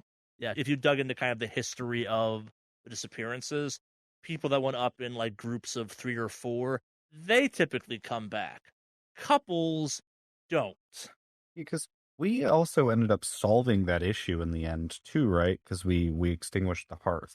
Yeah, you guys actually managed to solve the hearth. Yeah, it's basically you have to kind of stop the rejuvenating light from hitting the rest of the house. And again, this is me kind of playing with the fact where Delta Green's not about guns, but I'm like, you solve the puzzle by shooting something, but the puzzle is you have to get the light away from it so you can have the snowfall. And you solve the house, but also you solve the house too late in kind of air quotations. Like, you could have left the moment the house just hit the ground. It's good you solved it, but yeah. So I have a question for Jad and Alex. I know that we had talked about this before, but not in depth. When we were in Francis's house and Florence told you guys her whole like mass murder backstory, were you guys expecting anything like that, or that she hidden her true nature away well enough? Not really. It actually was kind of a shock. Like, I imagine, well, not knowing your backstory, you were pretty, like, to yourself. I imagine you're, at least from my character's perspective, I assume that you were kind of in a similar situation almost to Faustus, where you were kind of bribed into it. Or not bribed, but like blackmailed into it, because obviously you didn't seem like you wanted to be there, but you were also very much like, yeah, let's just get this done and be done with it as well. So I was not expecting that at all. It was definitely a interesting thing, especially to kind of like relate it back to like Ryson incident as well, where it's just like, okay. Oh yeah, the hints at Florence has killed and will kill again, but not the way you think, are all over the campaign up until the big reveal. Yeah. So we never actually got back into. So I gave Charlie a small like backstory for Florence, and in her backstory, I explain why she has the limp, and it's because her and her girlfriend, actually, they've known each other for a long time. They were being abused by her older brother. And it's kind of hinted at, but not said, that Florence might have had something to do with her brother's death when she was younger, but it's never really explored. So Florence has always potentially had the not want, but the willingness to indirectly be responsible for someone dying. That's such a weird trip. And that's the character relationship between Florence and literally anybody else is always such a fascinating interaction for me to watch. Just because, like, I learned offloading through your character specifically. Like, I've never seen that game mechanic until I've never, like, that game mechanic is just like, all right, cool. That's like Florence's thing. Yeah. Florence is okay because she compartmentalizes, and she's the master at compartmentalizing, because it's like, you know what? This isn't my fault.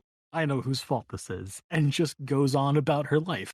Yeah, I will say, like, there's a certain level of monster that, like, my character was, but, like, there's a certain level of coldness to have bonds and relationships and to just use them as, like, tools to offload your sanity.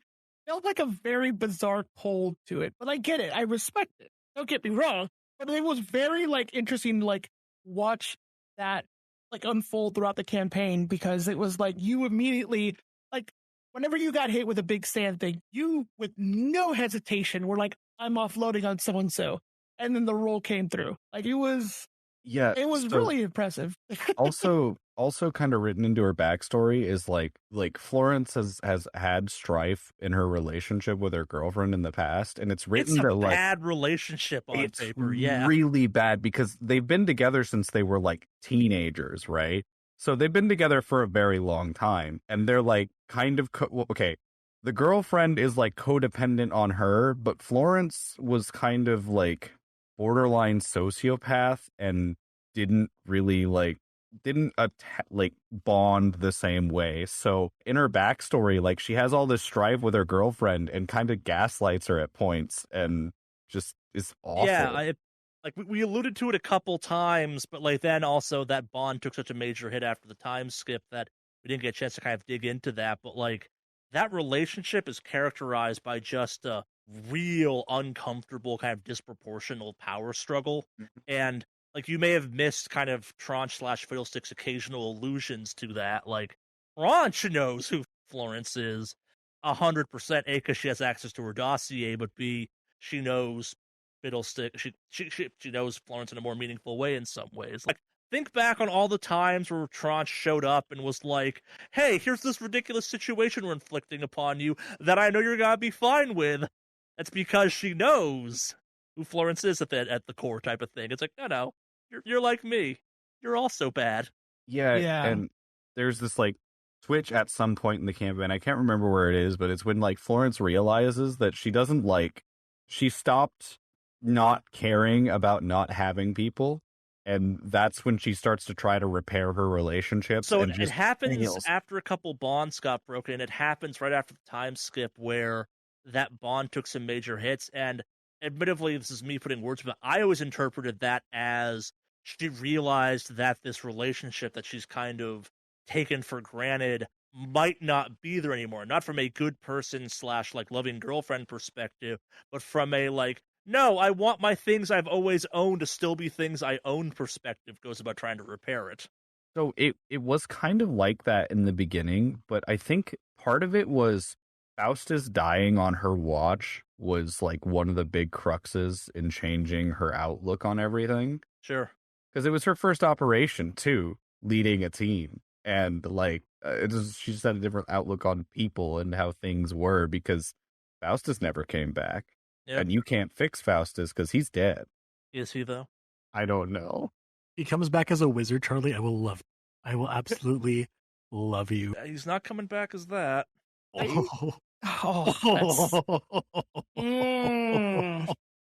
Is it spooky time? And I need to see you roll sanity now that we're not playing the game. We're I got the always game playing up. Delta Green. I got the game up. I'll fucking sanity roll. What's up? No, yeah. It's just because a character leaves, just because a character dies or leaves the equation, as I kind of hinted at with Florence.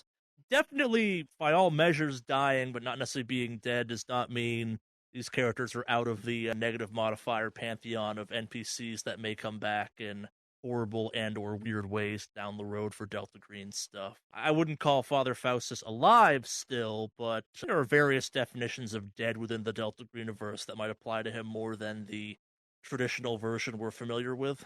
Or I might be messing with you all again, but you'll have to keep listening to find that one out. Yeah, so we then stroll into Weirdwood.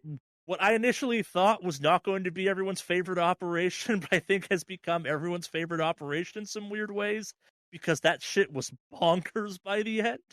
I love Weirdwood so much. It's just, it goes so many bizarre places that when I wrote the kind of Nyarlathotep in the apartment stuff, I'm like, there's no way we get this to trigger. And so I guess going back to kind of the super secret bad Florence ending, you had to have that happen for the super secret dark ending to happen. You basically have to have Nyarlathotep go, oh, hey, Florence, I remember you. You're just at some background annoyance. I'm now actively invested in where you're going next. I have my eye on you, for lack of a better phrase. Like, yeah, that was kind of one of the kind of steps to that. I love the fact that we never actually see the monster in Weirdwood. Like, we get the aftermath of it, but you guys managed to navigate that entire operation without ever actually encountering the tree golem, which I, again, did not plan for. That thing played out so differently than how I thought it was going to, but I love how it played out so much more than what my brain was like, this is the correct way. It's like, no, this was the correct way. This is so much better. God, that whole kidnapping sequence, like, I'm going to remember that as one of, like, the highlights of my every role-playing game I've played, because it's so many levels of, like, this is just the struggle and how it would seem in real life, and then the way that we covered it up was so fucked up. So, and I think kind of one of the things that doesn't come across when it comes to when we dice roll, a turn in Delta Green takes, like, seconds. Like, I think it's at longest 8 seconds, at shortest it's like a second. So if you actually think about that entire kidnapping, the number of turns it took, it only took like maybe 20 or 30 seconds total. So that playing out in real life would be a very smooth, thought out, successful kidnapping. From the behind the scenes actual kidnapping thing, it was a goddamn mess of people like scrambling and cars not quite driving correctly. Yeah, it's a beautiful example of, yeah, it worked, but behind the scenes it was absolute mayhem. I love that kidnapping scene because I feel it's like that was one of the first times things really got out of hand. Like that was our first big failure. Like somehow lucked out, but like first big failure. I felt super bad kind of even thinking about like, because I just remember that specific moment where I had the choice of like, what do we do now? And then it was like, all right, cool, Jad, your turn. And I still had like 3 seconds of straight up dead air because I'm still thinking, do I shoot this person? Do I shoot this person? I'm going to shoot this person, I think, because this is where my like logic leads to game wise. But at the same time, after thinking about that, like, this is awful. Why do I have to shoot this person? Oh, yeah, no, it goes back to kind of the whole idea I talked about how looking back, we can have all of these like, oh, we didn't have to do X, Y, and Z, but in the moment you're trying to play the game, when you're trying to make the decision in your character's mind, it's like, yeah, put your mop. Think of where Firestarter's at that point. Like, this is weird kidnapping going on. This is person that's called the cops. It's like, oh, what do I do? Kill them? Turn it from a kidnapping into a random murder, I guess. Because, like, I don't know what it is between. It's funny because, like, I contextualize Delta Green differently than I contextualize, say, like, Dungeons and Dragons or whatever the heck. Like, we always make the joke about murder hobos in, like, Dungeons and Dragons or any kind of high fantasy, like, role-playing game. But now we're kind of setting this situation up in a real world where shit like this is plausible. Yeah, and I mean, sometimes it's the correct answer to figure, like, gameplay wise, not the correct answer morally or anything, because we were not in the moral right in a lot of this campaign, but the random murder, the killing of this bypasser, like, it really did save us from the police coming after us because they were focused on a murder instead. It's a hell of a distraction. Like, you want to kind of divert attention away from a broad daylight kidnapping. That's how you do it. Like, and it kind of, I think we talked about this some of the roles I was asked, like, hey, what's your law at for that? Like, there are ways you could have gone about that non-lethally, but kind of in true to character form. Firestarter wouldn't know that if you shoot someone below the waist, it's not attempted murder. It's just assault with a deadly weapon, which from my kind of like legal standpoint is a dramatically different thing. Also, you typically survive the other one, but yeah, like there's a bunch of parts in the background that kind of A, play into character knowledge, but B, also kind of play into what the character would know in that exact moment where it's like, it's panic time. Time to think. Nope, got nothing. We just do these things. Yeah, it's so, again, Weirdwood was the winner of our, hey, give us a location. I had so much fun researching Savannah, Georgia. It's such a weird city. Like, we're going to keep going back to Savannah, I fear. Like, maybe not next operation, but, like, the fact there is no canonical Delta Green operation set in Savannah is a missed opportunity, because that place is a historical Delta Green operation, just with the amount of weird shit that's happened there. I could not make up the weird stuff that happened in Savannah. Kind of crazy there isn't an official op in Savannah, Georgia. Yeah.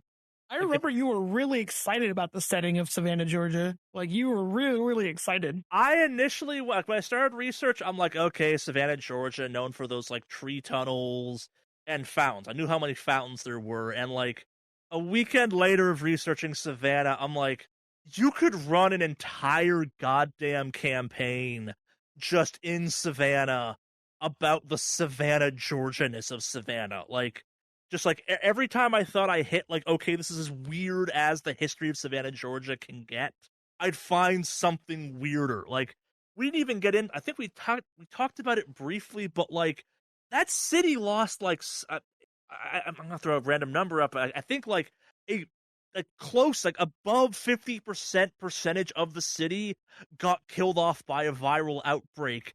And that's only one of the truly terrible things that happened to that city in the span of like the 1800s to the 1950s.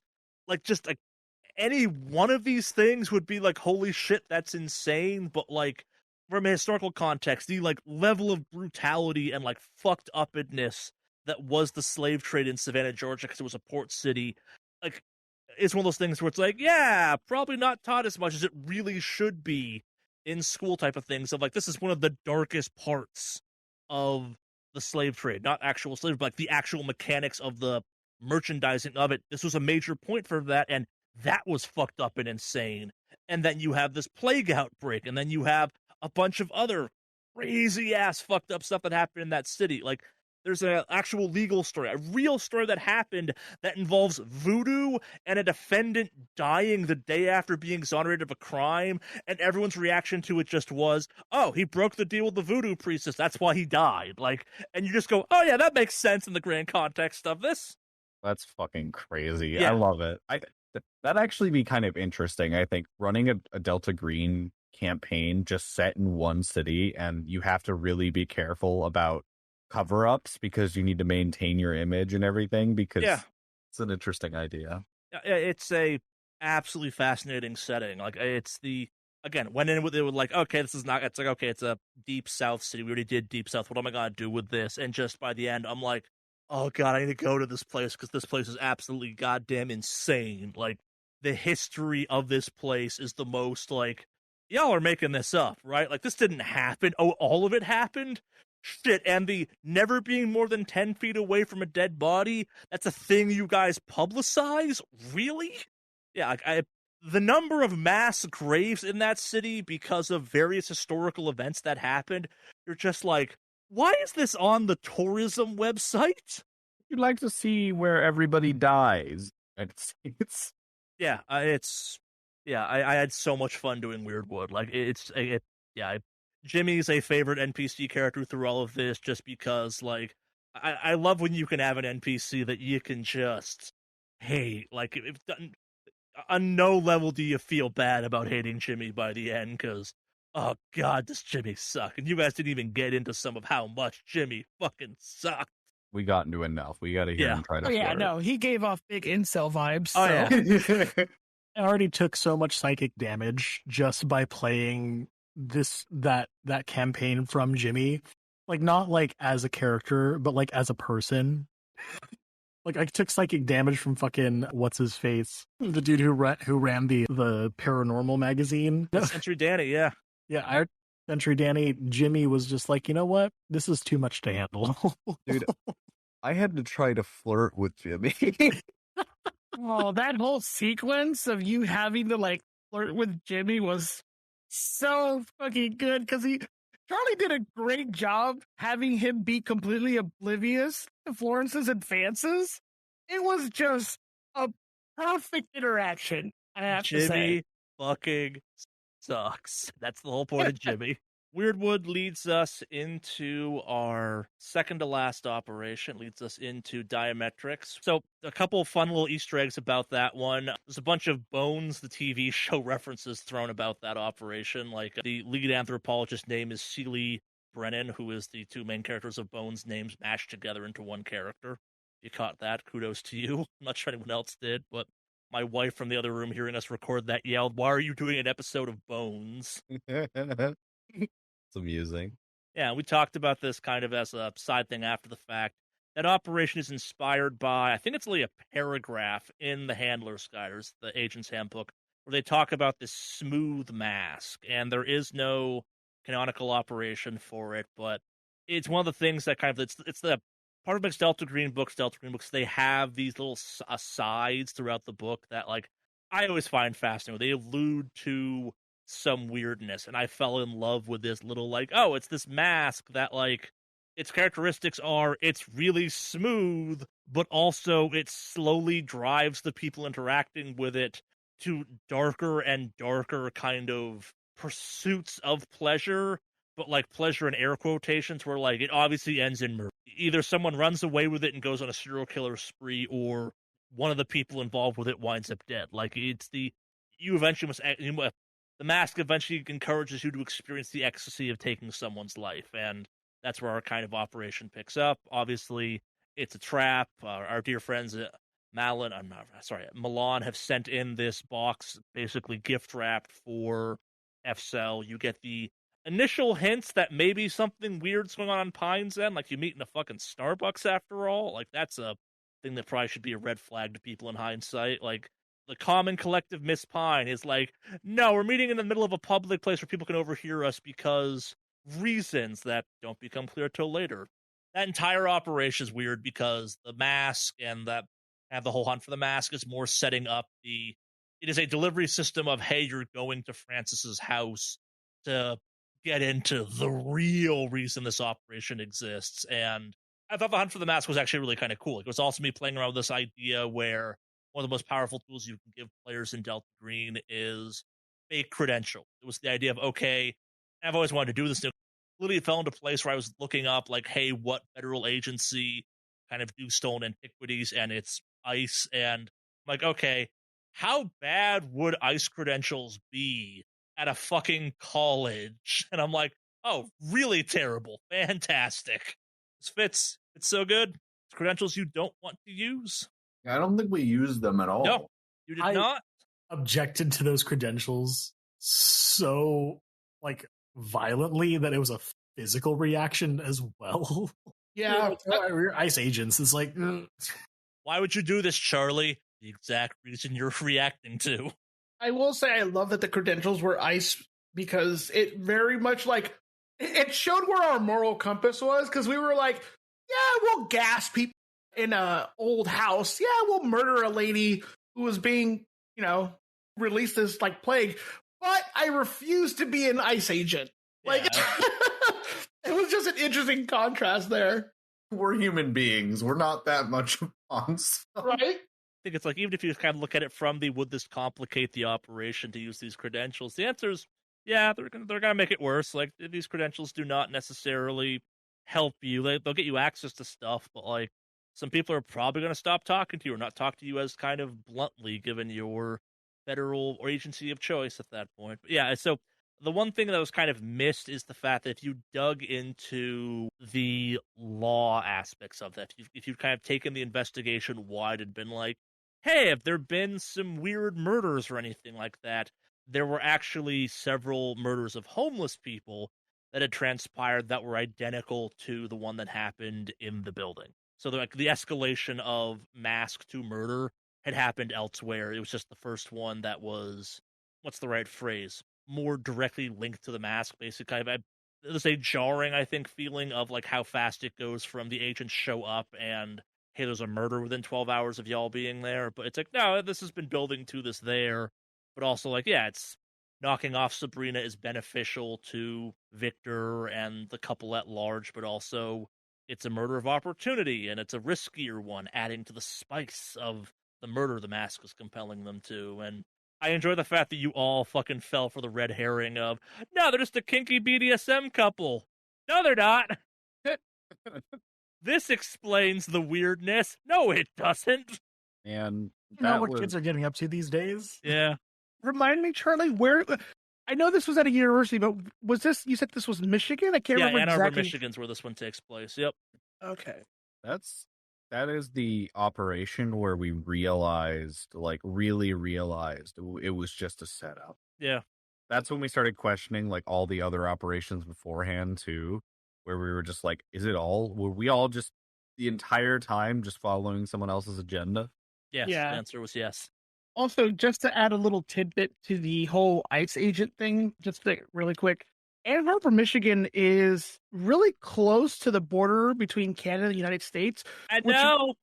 Which means ICE agents would have had way more authority because they were within a 100-mile radius or 100-mile range of the border, which I don't know if you guys knew about that. But there's this weird thing where, like, if you're near 100 miles of, like, the border, ICE agents have a lot of really weird powers. I didn't know that. It's almost like I did a lot of research when I picked ICE agent. Yeah, you'd be surprised the kind of shit ICE agents can get away with when you're within 100 miles of basically water. Oh yeah, the amount of yeah, sure you can do that you could have done in that operation with the credentials is through the roof and terrifying. Oh yeah, You yeah. really gave us. Oh, Okay. good. I was gonna say, I actually remember. I think we brought it up briefly. Like, if we use these, we have basically almost unlimited power, and no one can really question you on it. It's one of those it's like the star in Mario. You're just literally invincible in a really scary way.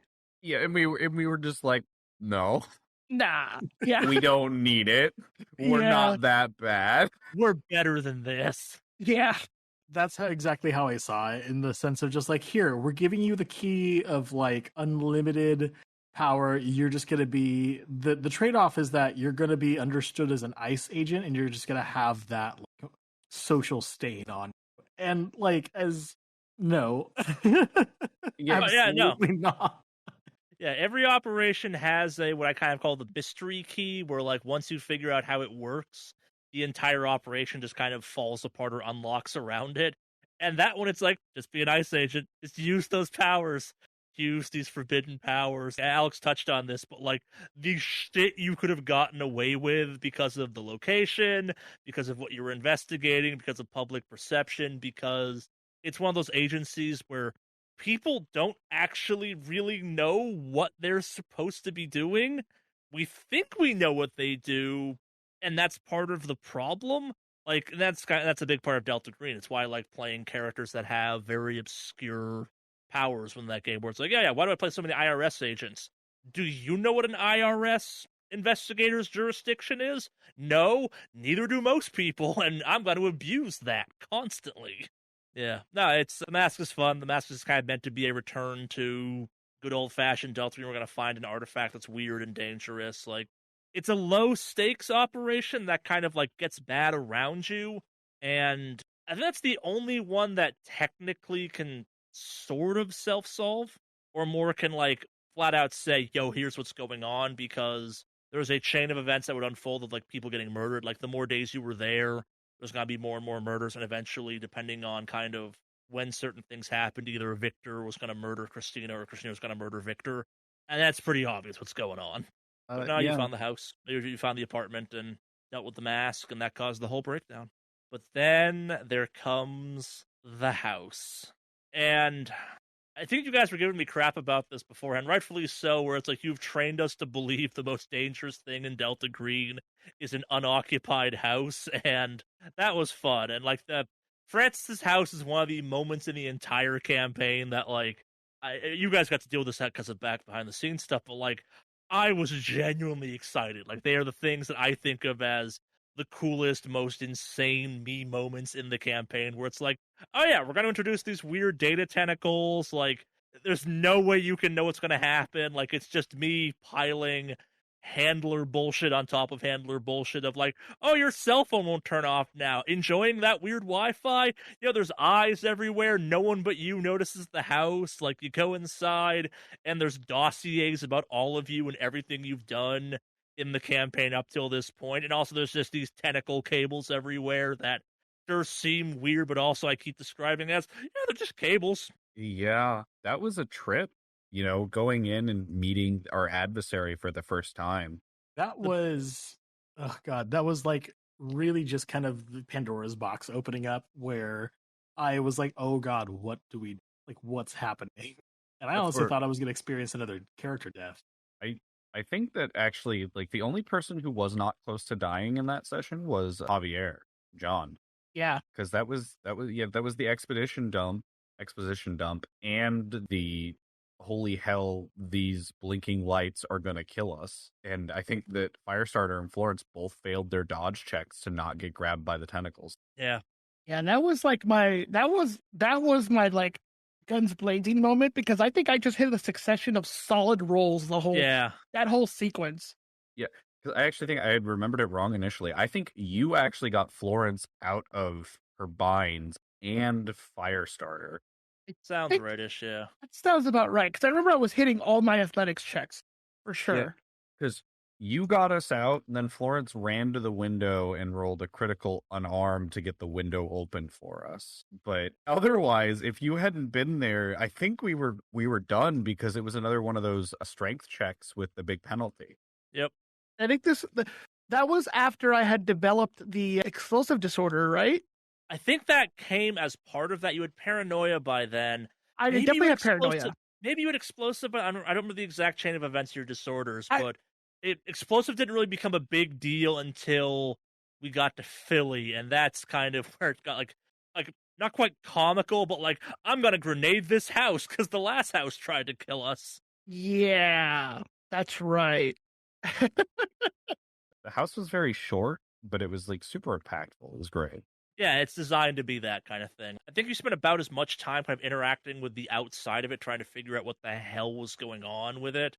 Where it's like, on paper, it's just Francis's house. Like, how bad can it be? And then you go inside, and it's didn't see this one coming. Yeah, and that's the whole point of it. Like, it's the end of the second to last operation type of thing. Like, that's when I had to start being a little more blatant about like, yo, we're gonna start talking about Milan. We're gonna start talking about kind of the surveillance under theme of all of this. We're going to get into the falling action, if you will. Kind of, this has to come to an end. Like, we can't play Hawthorne's Crusade forever.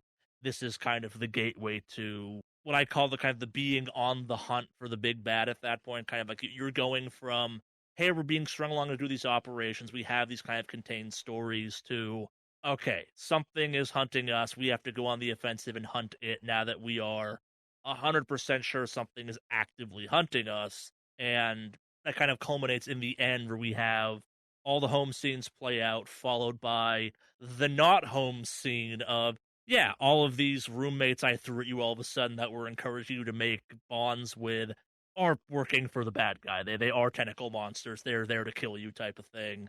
Tron shows up, blows up Florence's house, and goes, oh yeah, by the way, Pine's dead.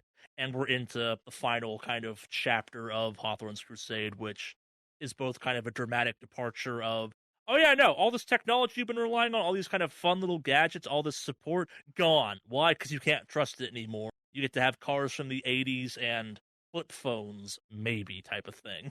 The restrictions on resources fucked me up so severely. As it was supposed to.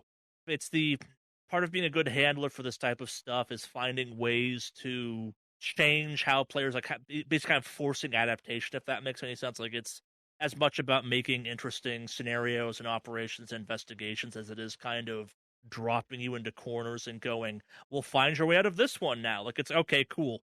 All your cell phones, all your internet, all that stuff you would rely on in every other operation you have used very effectively so far, dangerous now. How are you going to figure this one out? And you guys did a great job with that, I thought, too. Like, there's a learning curve to it, definitely, and you guys you stumbled a little bit, but at the same time, like, you're supposed to stumble. Like, I guess I'm going straight from Diametrics to our final operation, Milan, which is cancer in French for those curious. Yeah. I keep pronouncing it Malin, but it's pronounced Milan. It is cancer and or cancerous in French. The final kind of operation we did translates to cancerous reflection. I thought it was kind of a fun, because if they're the anti-Delta Green, they are the dark kind of festering, think they're right, doing the unnatural stuff, like, don't even realize they're toxic to the body overall thing, but like, oh no, they're doing their job, right? But yeah, that's all kind of highfalutin thinking at that point. But yeah, so then we have the bunker, which I think it's one of those things where it kind of like, we'll get into this more in our future seasons of Delta Green, but like the spy craft, the like, okay, you have time to safely investigate is something I think that gets glossed over in Delta Green a lot, and I think kind of giving you a chance where you could safely kind of engage in that, hey, we're going to kind of take this laptop apart, like, we're going to kind of get into the forensic part of Delta Green, the kind of the real pulling apart the conspiracy stuff. Was fascinating to see how you guys played it out type of thing. We got the emergence of the Rock, that's the safe cracking tool, or the hard drive cracking tool, which it could have done the entire time, FYI. Hey, that rock was very useful. Oh yeah, no, I had more uses you just never figured out. You know, Florence initially hated that thing, but grew to care for it. It earned its mother's love. Yes. So the entire bunker is a little bit of a hint at what we'll be doing in our next season of Delta Green. Probably Dylan has the most context for this, that we made reference to it in the live streams. We'll make reference to it here. Now, we never reference this part of the podcast, though, because no place to. There is what we refer to as the Vegas operation between me and him that is the origin story of a lot of the weird stuff that's kind of at the edges of this kind of 3-campaign story I'm telling through Negative Modifier that will conclude with our third kind of long Delta Green campaign, if you will. It's coming up, our T-Cell operation. J-Cell was the kind of introduction of, hey, this is Delta Green, we're going to kind of reintroduce some stuff to you, and also starting the podcast.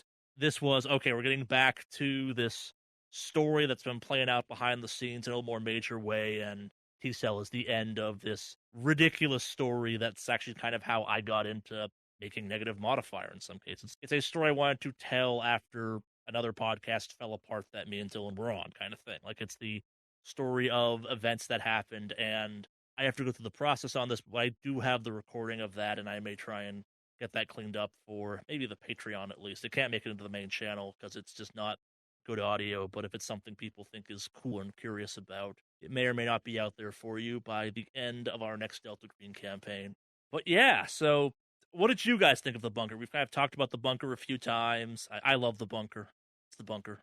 The bunker was interesting because it was like this weird, like, pause from like all the craziness, and we were just kind of forced to deal with ourselves. Yeah. It was really interesting in that aspect. The ultimate home scene. Yeah, plus the weird dream sequences we had were great. I love and hate the bunker, only because it's like, I love the bunker because it really just forced us to just interact with just ourselves, like you said, Alex.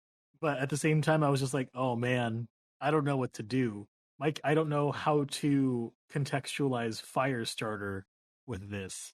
Florence, this feels supernatural because Florence was basically almost like, all right, cool, this is your handler apprenticeship. But like Firestarter's defined himself as a field agent. Like he can't explain himself otherwise. I don't know. But at the same time, just like those little weird hallucination scenes and just us like losing sanity just by being forced to experience ourselves. Yeah. You're alone with only yourself, and that's in so many ways. Yeah, so then obviously we head off to Philly for the first kind of field work part of our final operation. We get our introduction to our brave detective who, I'm not sure what I did that made you guys hate him so much, but like, if one of you have died, he was going to be one of the replacement characters, potentially. I didn't hate Eggsy.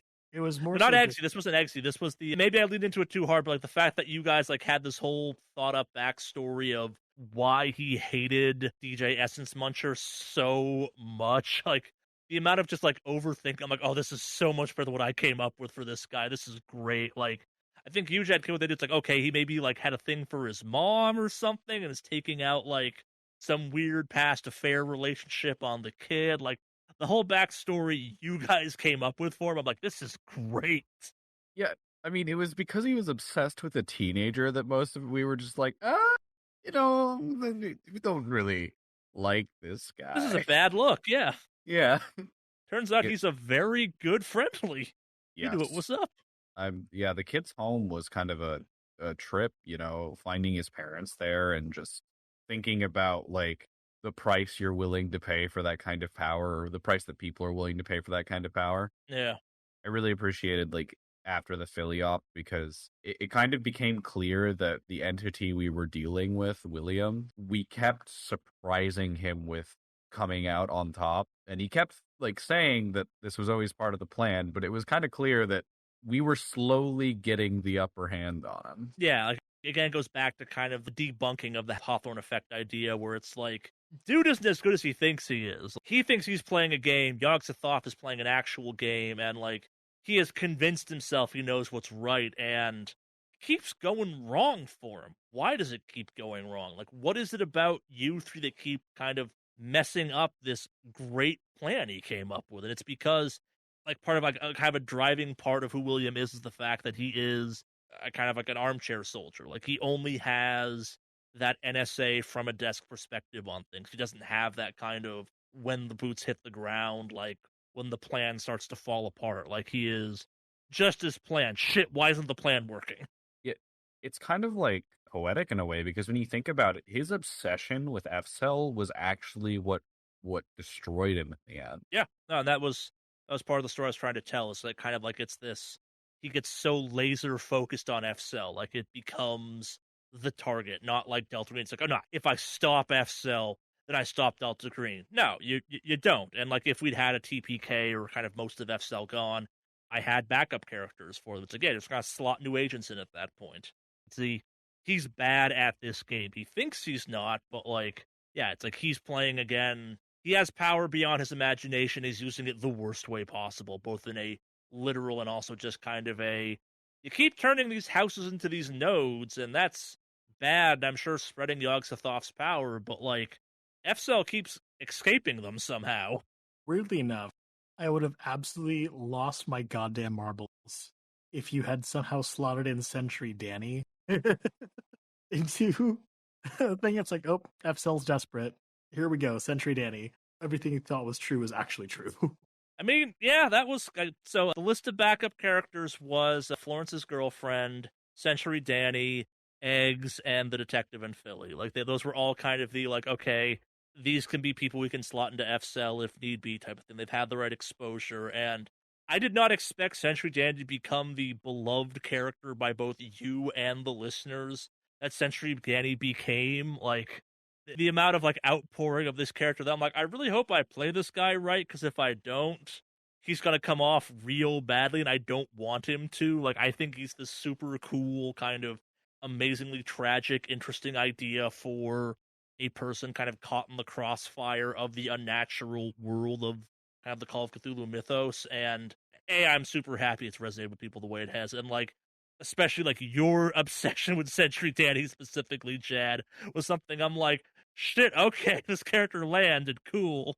He was so sad. He was like to think that literally the only thing fulfilling him or like validating him was the worst possible path that he could choose. And the worst part is, like, Sentry Danny's crazy, but he's right.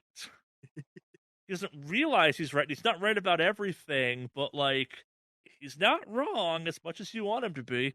Yeah, so Philly plays out, the rave happened, which I love the amount of effort that was put into the whole rave prep. I'm sitting there being like, okay, cool. Yeah, like going back to the Hawthorne's kind of the effect aspect of it, rave didn't matter at all. I'm like, the rave is cool. This is way more effort put in than it needs to be, but also, let's play through this rave. Let's play through how ridiculous this rave winds up being. Like, can the graffiti watch you? Maybe, but is that Malin watching you? No.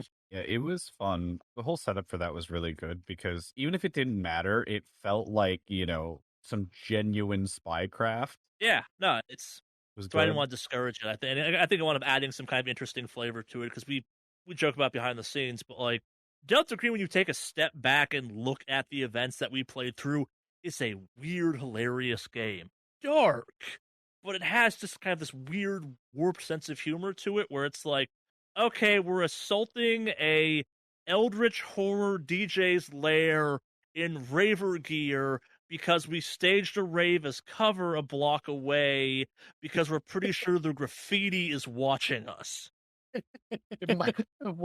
My guy was fighting Eldritch Horror Daisy Dukes, man. Yeah. Yep. Kevlar Daisy Dukes or whatever. Because they were like Kevlar, right? Yep.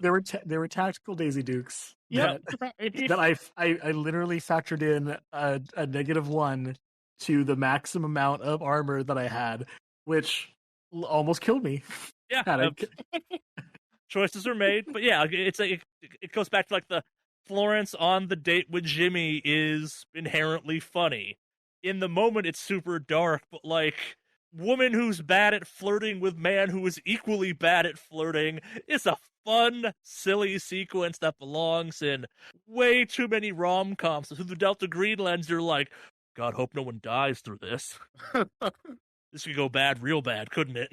Yeah, like the whole just image of F-Cell staging a rave to storm, like, every part of the DJ Essence Muncher thing is both, like, designed to be this over-the-top, like, this is ridiculous, but also, if this was real, if this guy really was putting music out there that made your organs melt, like, that is inherently a ridiculous idea, but simultaneously it's like, we've already had the blinking diodes that make your organs shut down.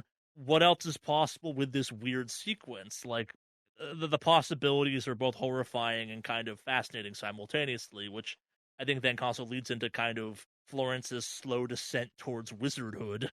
I mean, she was basically on the doorstep of being a wizard by the end of that. Yeah. No, indeed.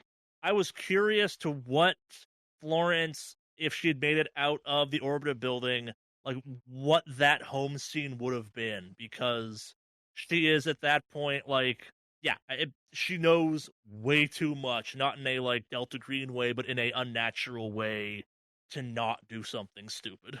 So you want to know what, like, because Florence was never going to go back home.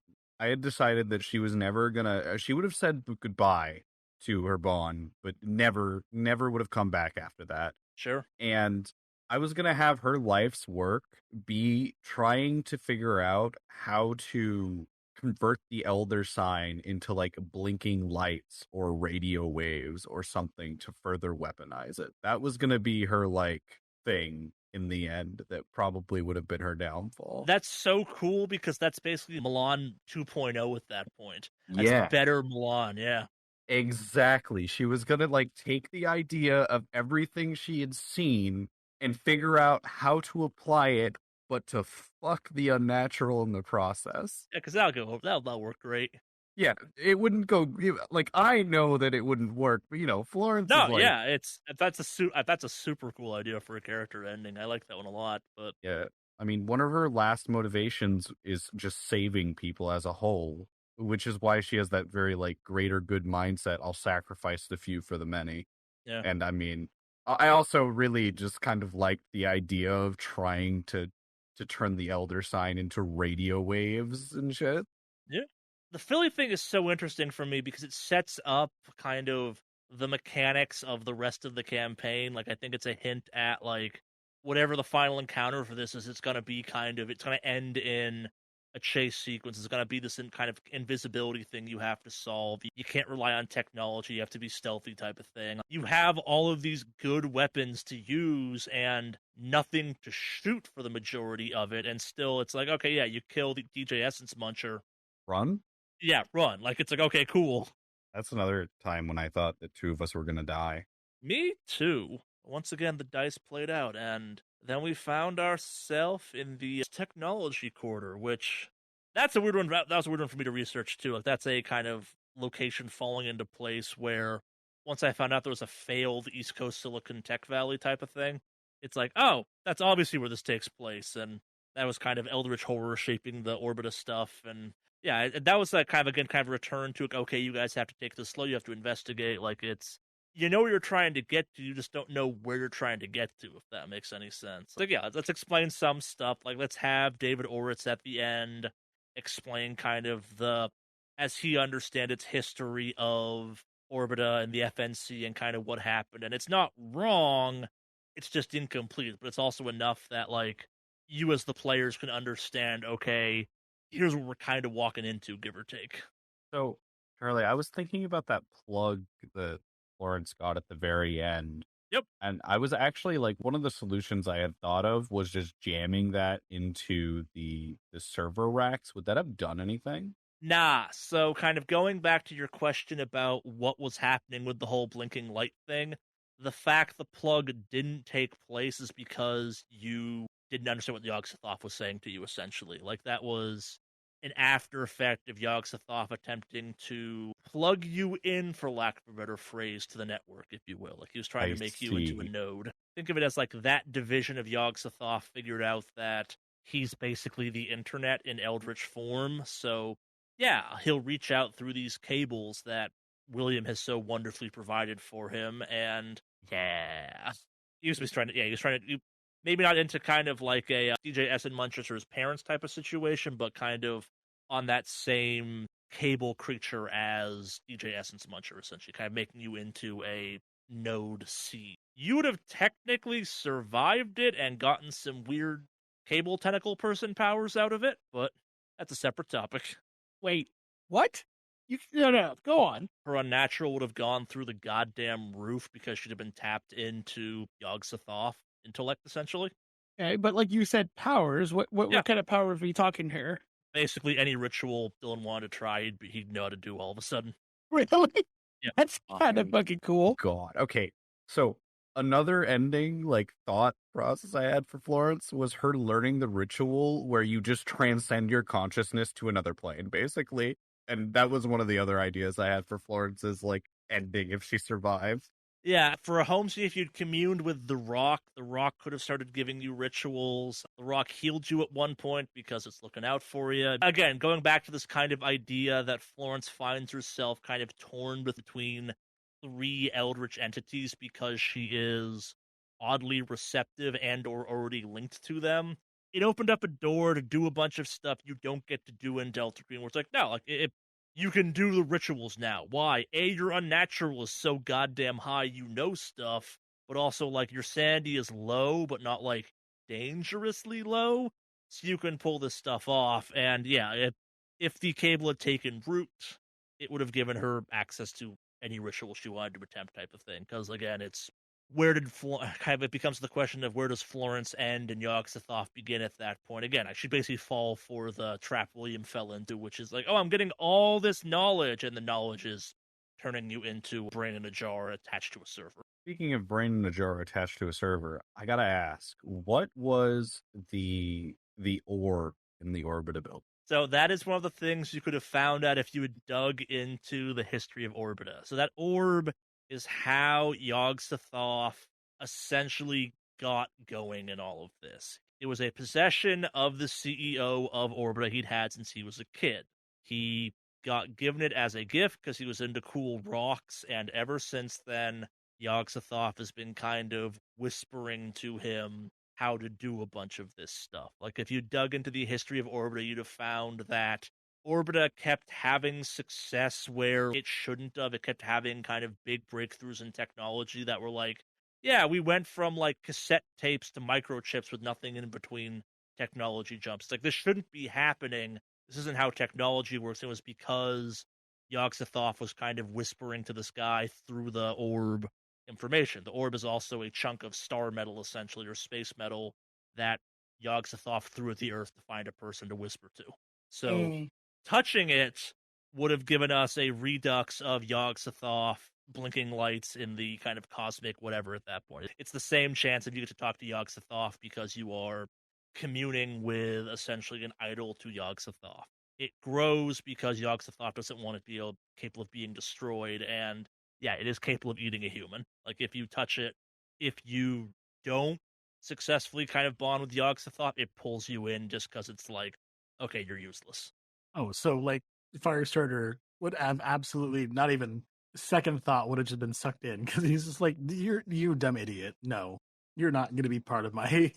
So, kind of from a mechanics standpoint, it's not an instantaneous being pulled into it. You could have chopped your arm off to escape it if they got to it fast enough.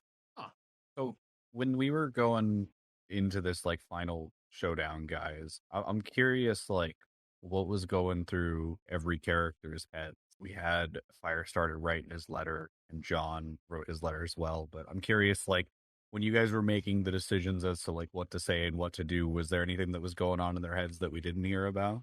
Honestly, with mine, I felt like maybe that was probably the most like social, like emotion-esque interaction, I guess, that I would have had at the end. And it's just very much a, hey, it's been an honor to work with you, and that's it. Like, it's kind of a, hey, thank you kind of thing.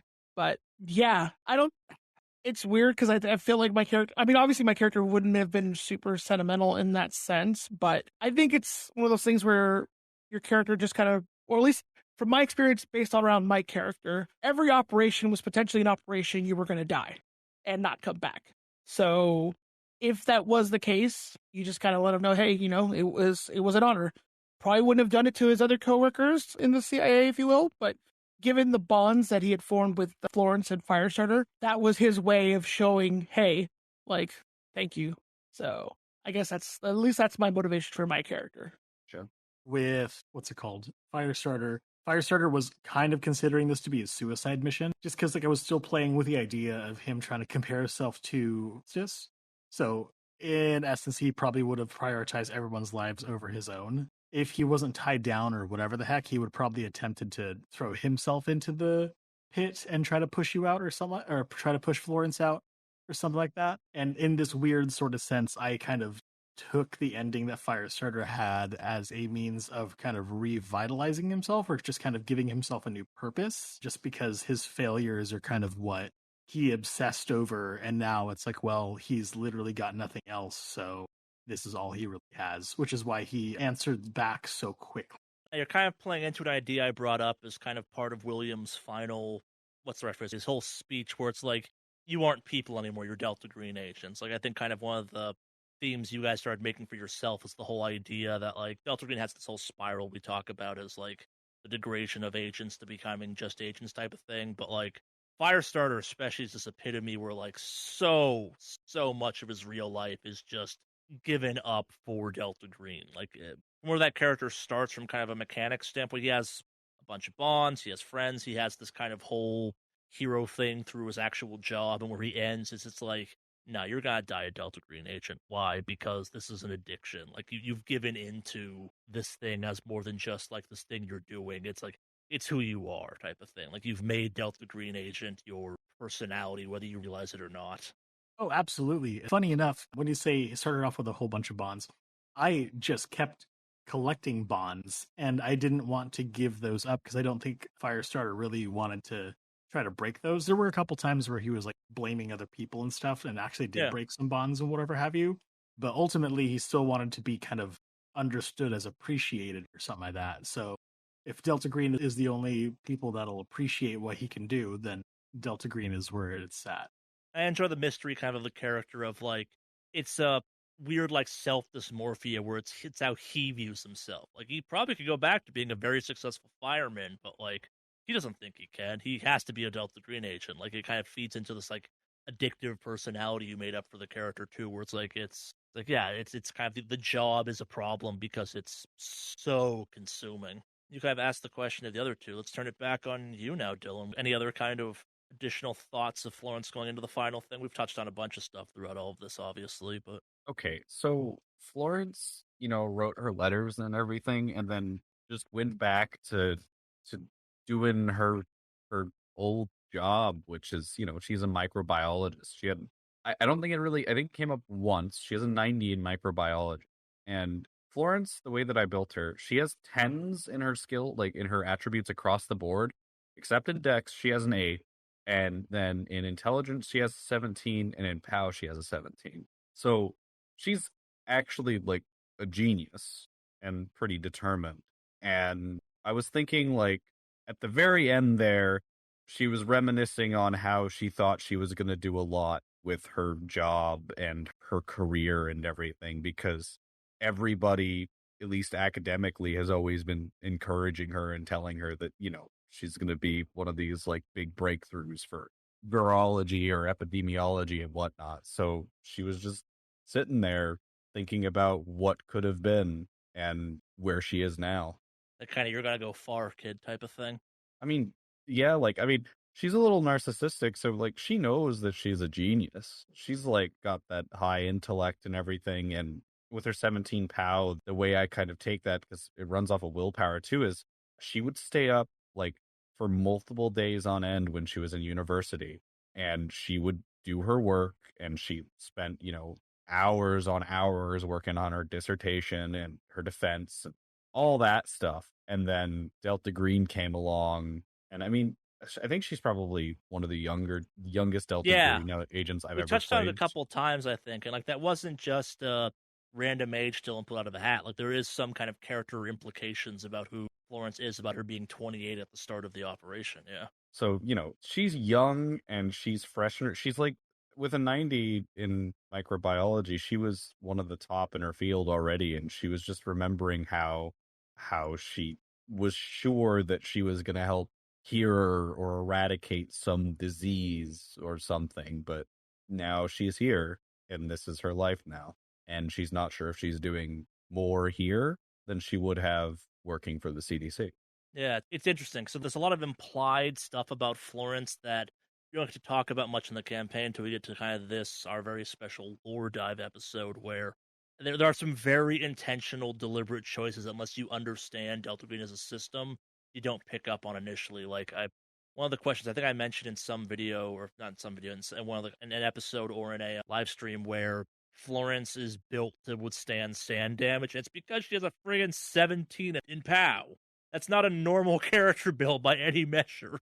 No, again, she has a 10 strength, an 8 dex, a 10 con, 10 intelligence, 17 POW, and a 10 charisma. She's strictly average across the board, except when it comes to her mental ability. Yeah.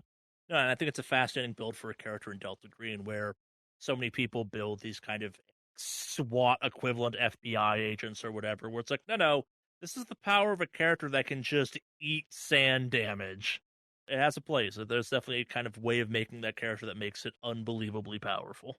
So yeah, that kind of brings us to the end of this. You all know how Malin ended. Florence got pulled through time. Foxtrot and Firestarter made it out, but just barely. I'm always trying to kill you guys a little bit because it's Delta Green, but like, I was so excited when you guys managed to pull off that driving out, like a critical as part of that. Just, that was a cool feeling moment of like, oh god, oh god, oh god, floor it. It felt so weirdly empty for me because it's like, okay, cool, we got out, but like Florence though. Absolutely, yeah, it cuts both ways. Like, it's, you survive, but at what cost? But also from a end of a kind of ridiculous house, like a building is literally caving in and getting dragged out of time, out of the dimension around you. From a kind of like, you survive that standpoint, it's cool, but also like it again goes back to the, but what does it matter? Florence is still dead type of thing, or Florence is gone. Yeah, it was very much a bittersweet drive away. Like, yeah, we got out, it's great, but yeah, like it had the similar vibe to like when Florence and Foxtrot got out of the house. Yeah. And Faustus did make it. Yeah, victory at a cost. Yeah. Like, I think actually both of our characters were pretty somber when we got out. Like, it was like, we got, like, yeah. Yes. It was very just kind of somber. I don't think we even talked about it either. Like, we just, as soon as we got far enough out, we were just like, you okay to drive? And we traded spots and then we just kept driving. Like, yeah. I know, the energy of the sequence is high. The characters themselves are like unbelievably low. Like, the lowest point of the campaign for the characters is a fascinating kind of juxtaposition where for most other games you'd be like, hell yeah, we did it. And in this game you're just like, yeah, I guess we did it. Yeah.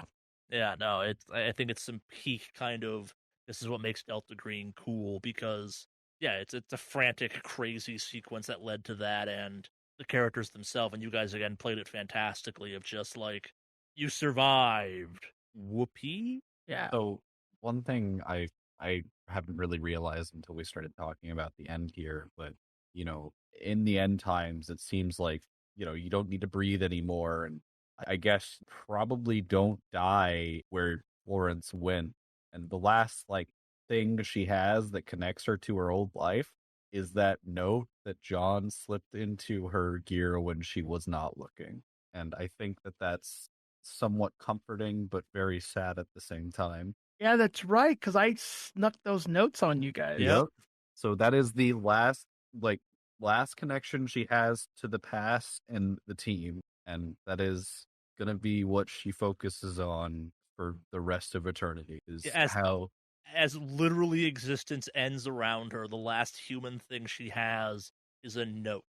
Yep. Yeah. And what's great too is like the note's very simple. It's not like super long. It doesn't have anything over the top. It's just a very direct, hey, it was an honor.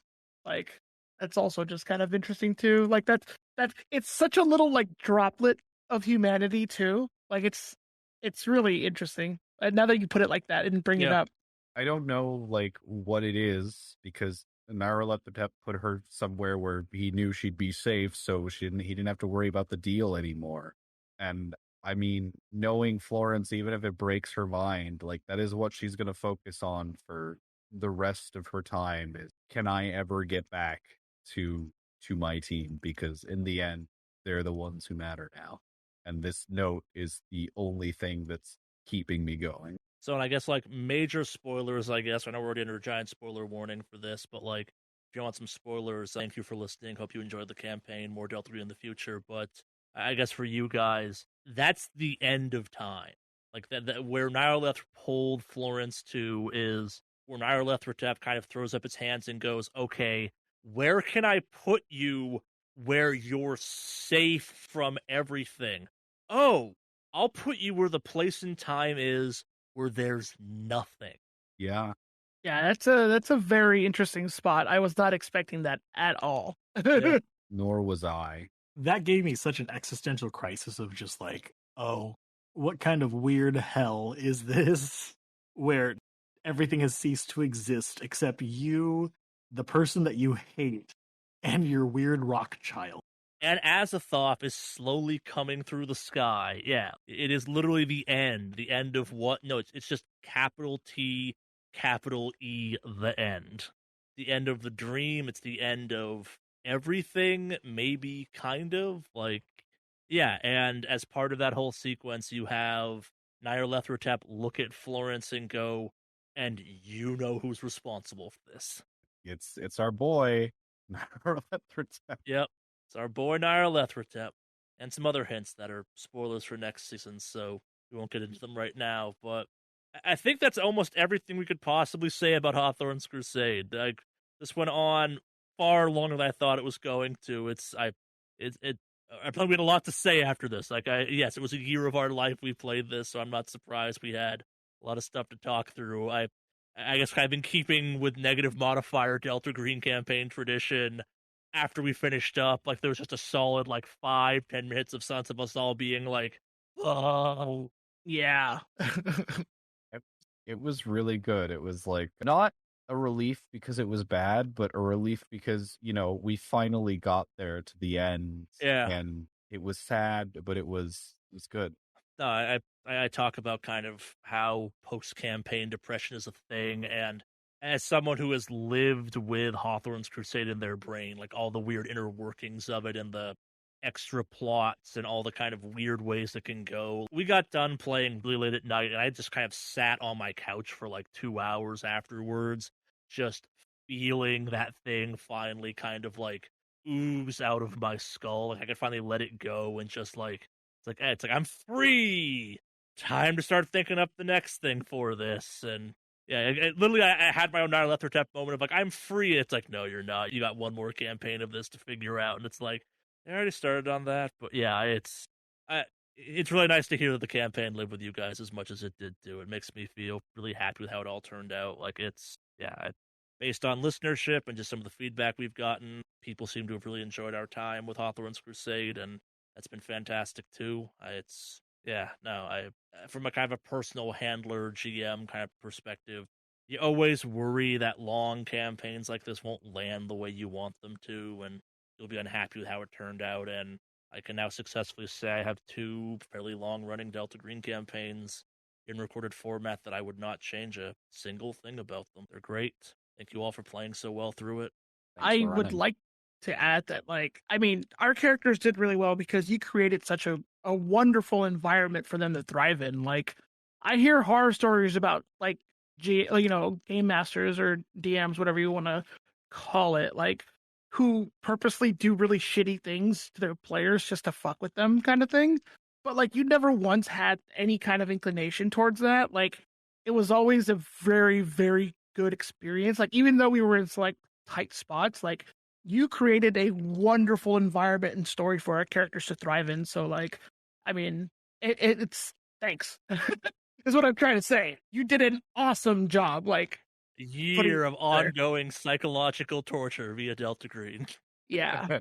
Yeah, I was going to say, you are one of the few GMs that I could trust to, for me to kind of bring up these kind of not complicated, but a little, let's say complicated characters. And it's really just want to explore these things and treat it respectfully, treat the stories respectfully, and just actually put care into crafting a story and not just taking an easy way out for a cheap pop, to use wrestling vernacular. But no, yeah, thank you.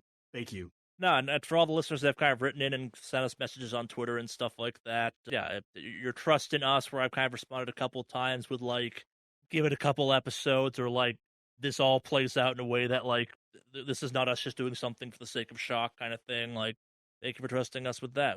I know I slap a warning at the start of all these episodes about these might be way too goddamn dark, but I'd also like to think that you, our listeners, trust that we're not just doing it for shock value. We are doing it to kind of weave the most interesting story in a incredibly dark and fucked up game that we unironically love. Like, it is one of my favorite games. I think I've turned... Dylan also came into this being a big Delta Green fan. I think I've successfully turned Jad and Alex into huge Delta Green fans.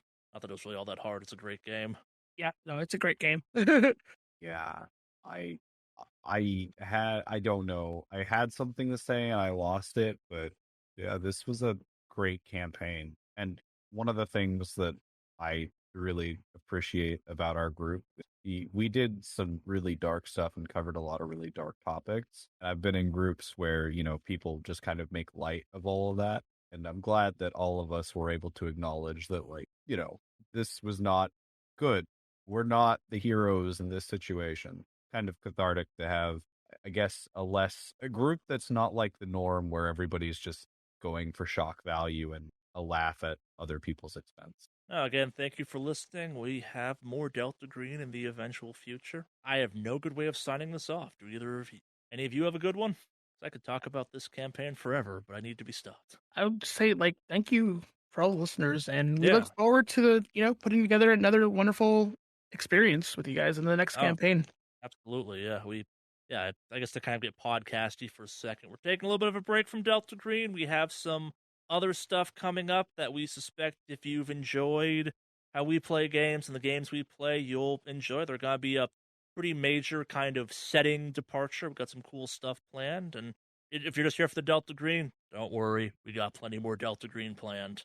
It's not going anywhere. We're just taking a little break so I don't have to live with conspiracy theories in my brain for another year. Yeah, if you've enjoyed the campaign, if you enjoy the show, if you enjoy us as people, Twitter, email, the various links out there, let us know. We love hearing from you. It makes it all worth this type of thing. Also, tell your friends, tell your enemies, tell people you think might enjoy our dark tales of woe and whatnot. But yeah, again, thank you for listening. Thank you, everybody. Yeah, thank you.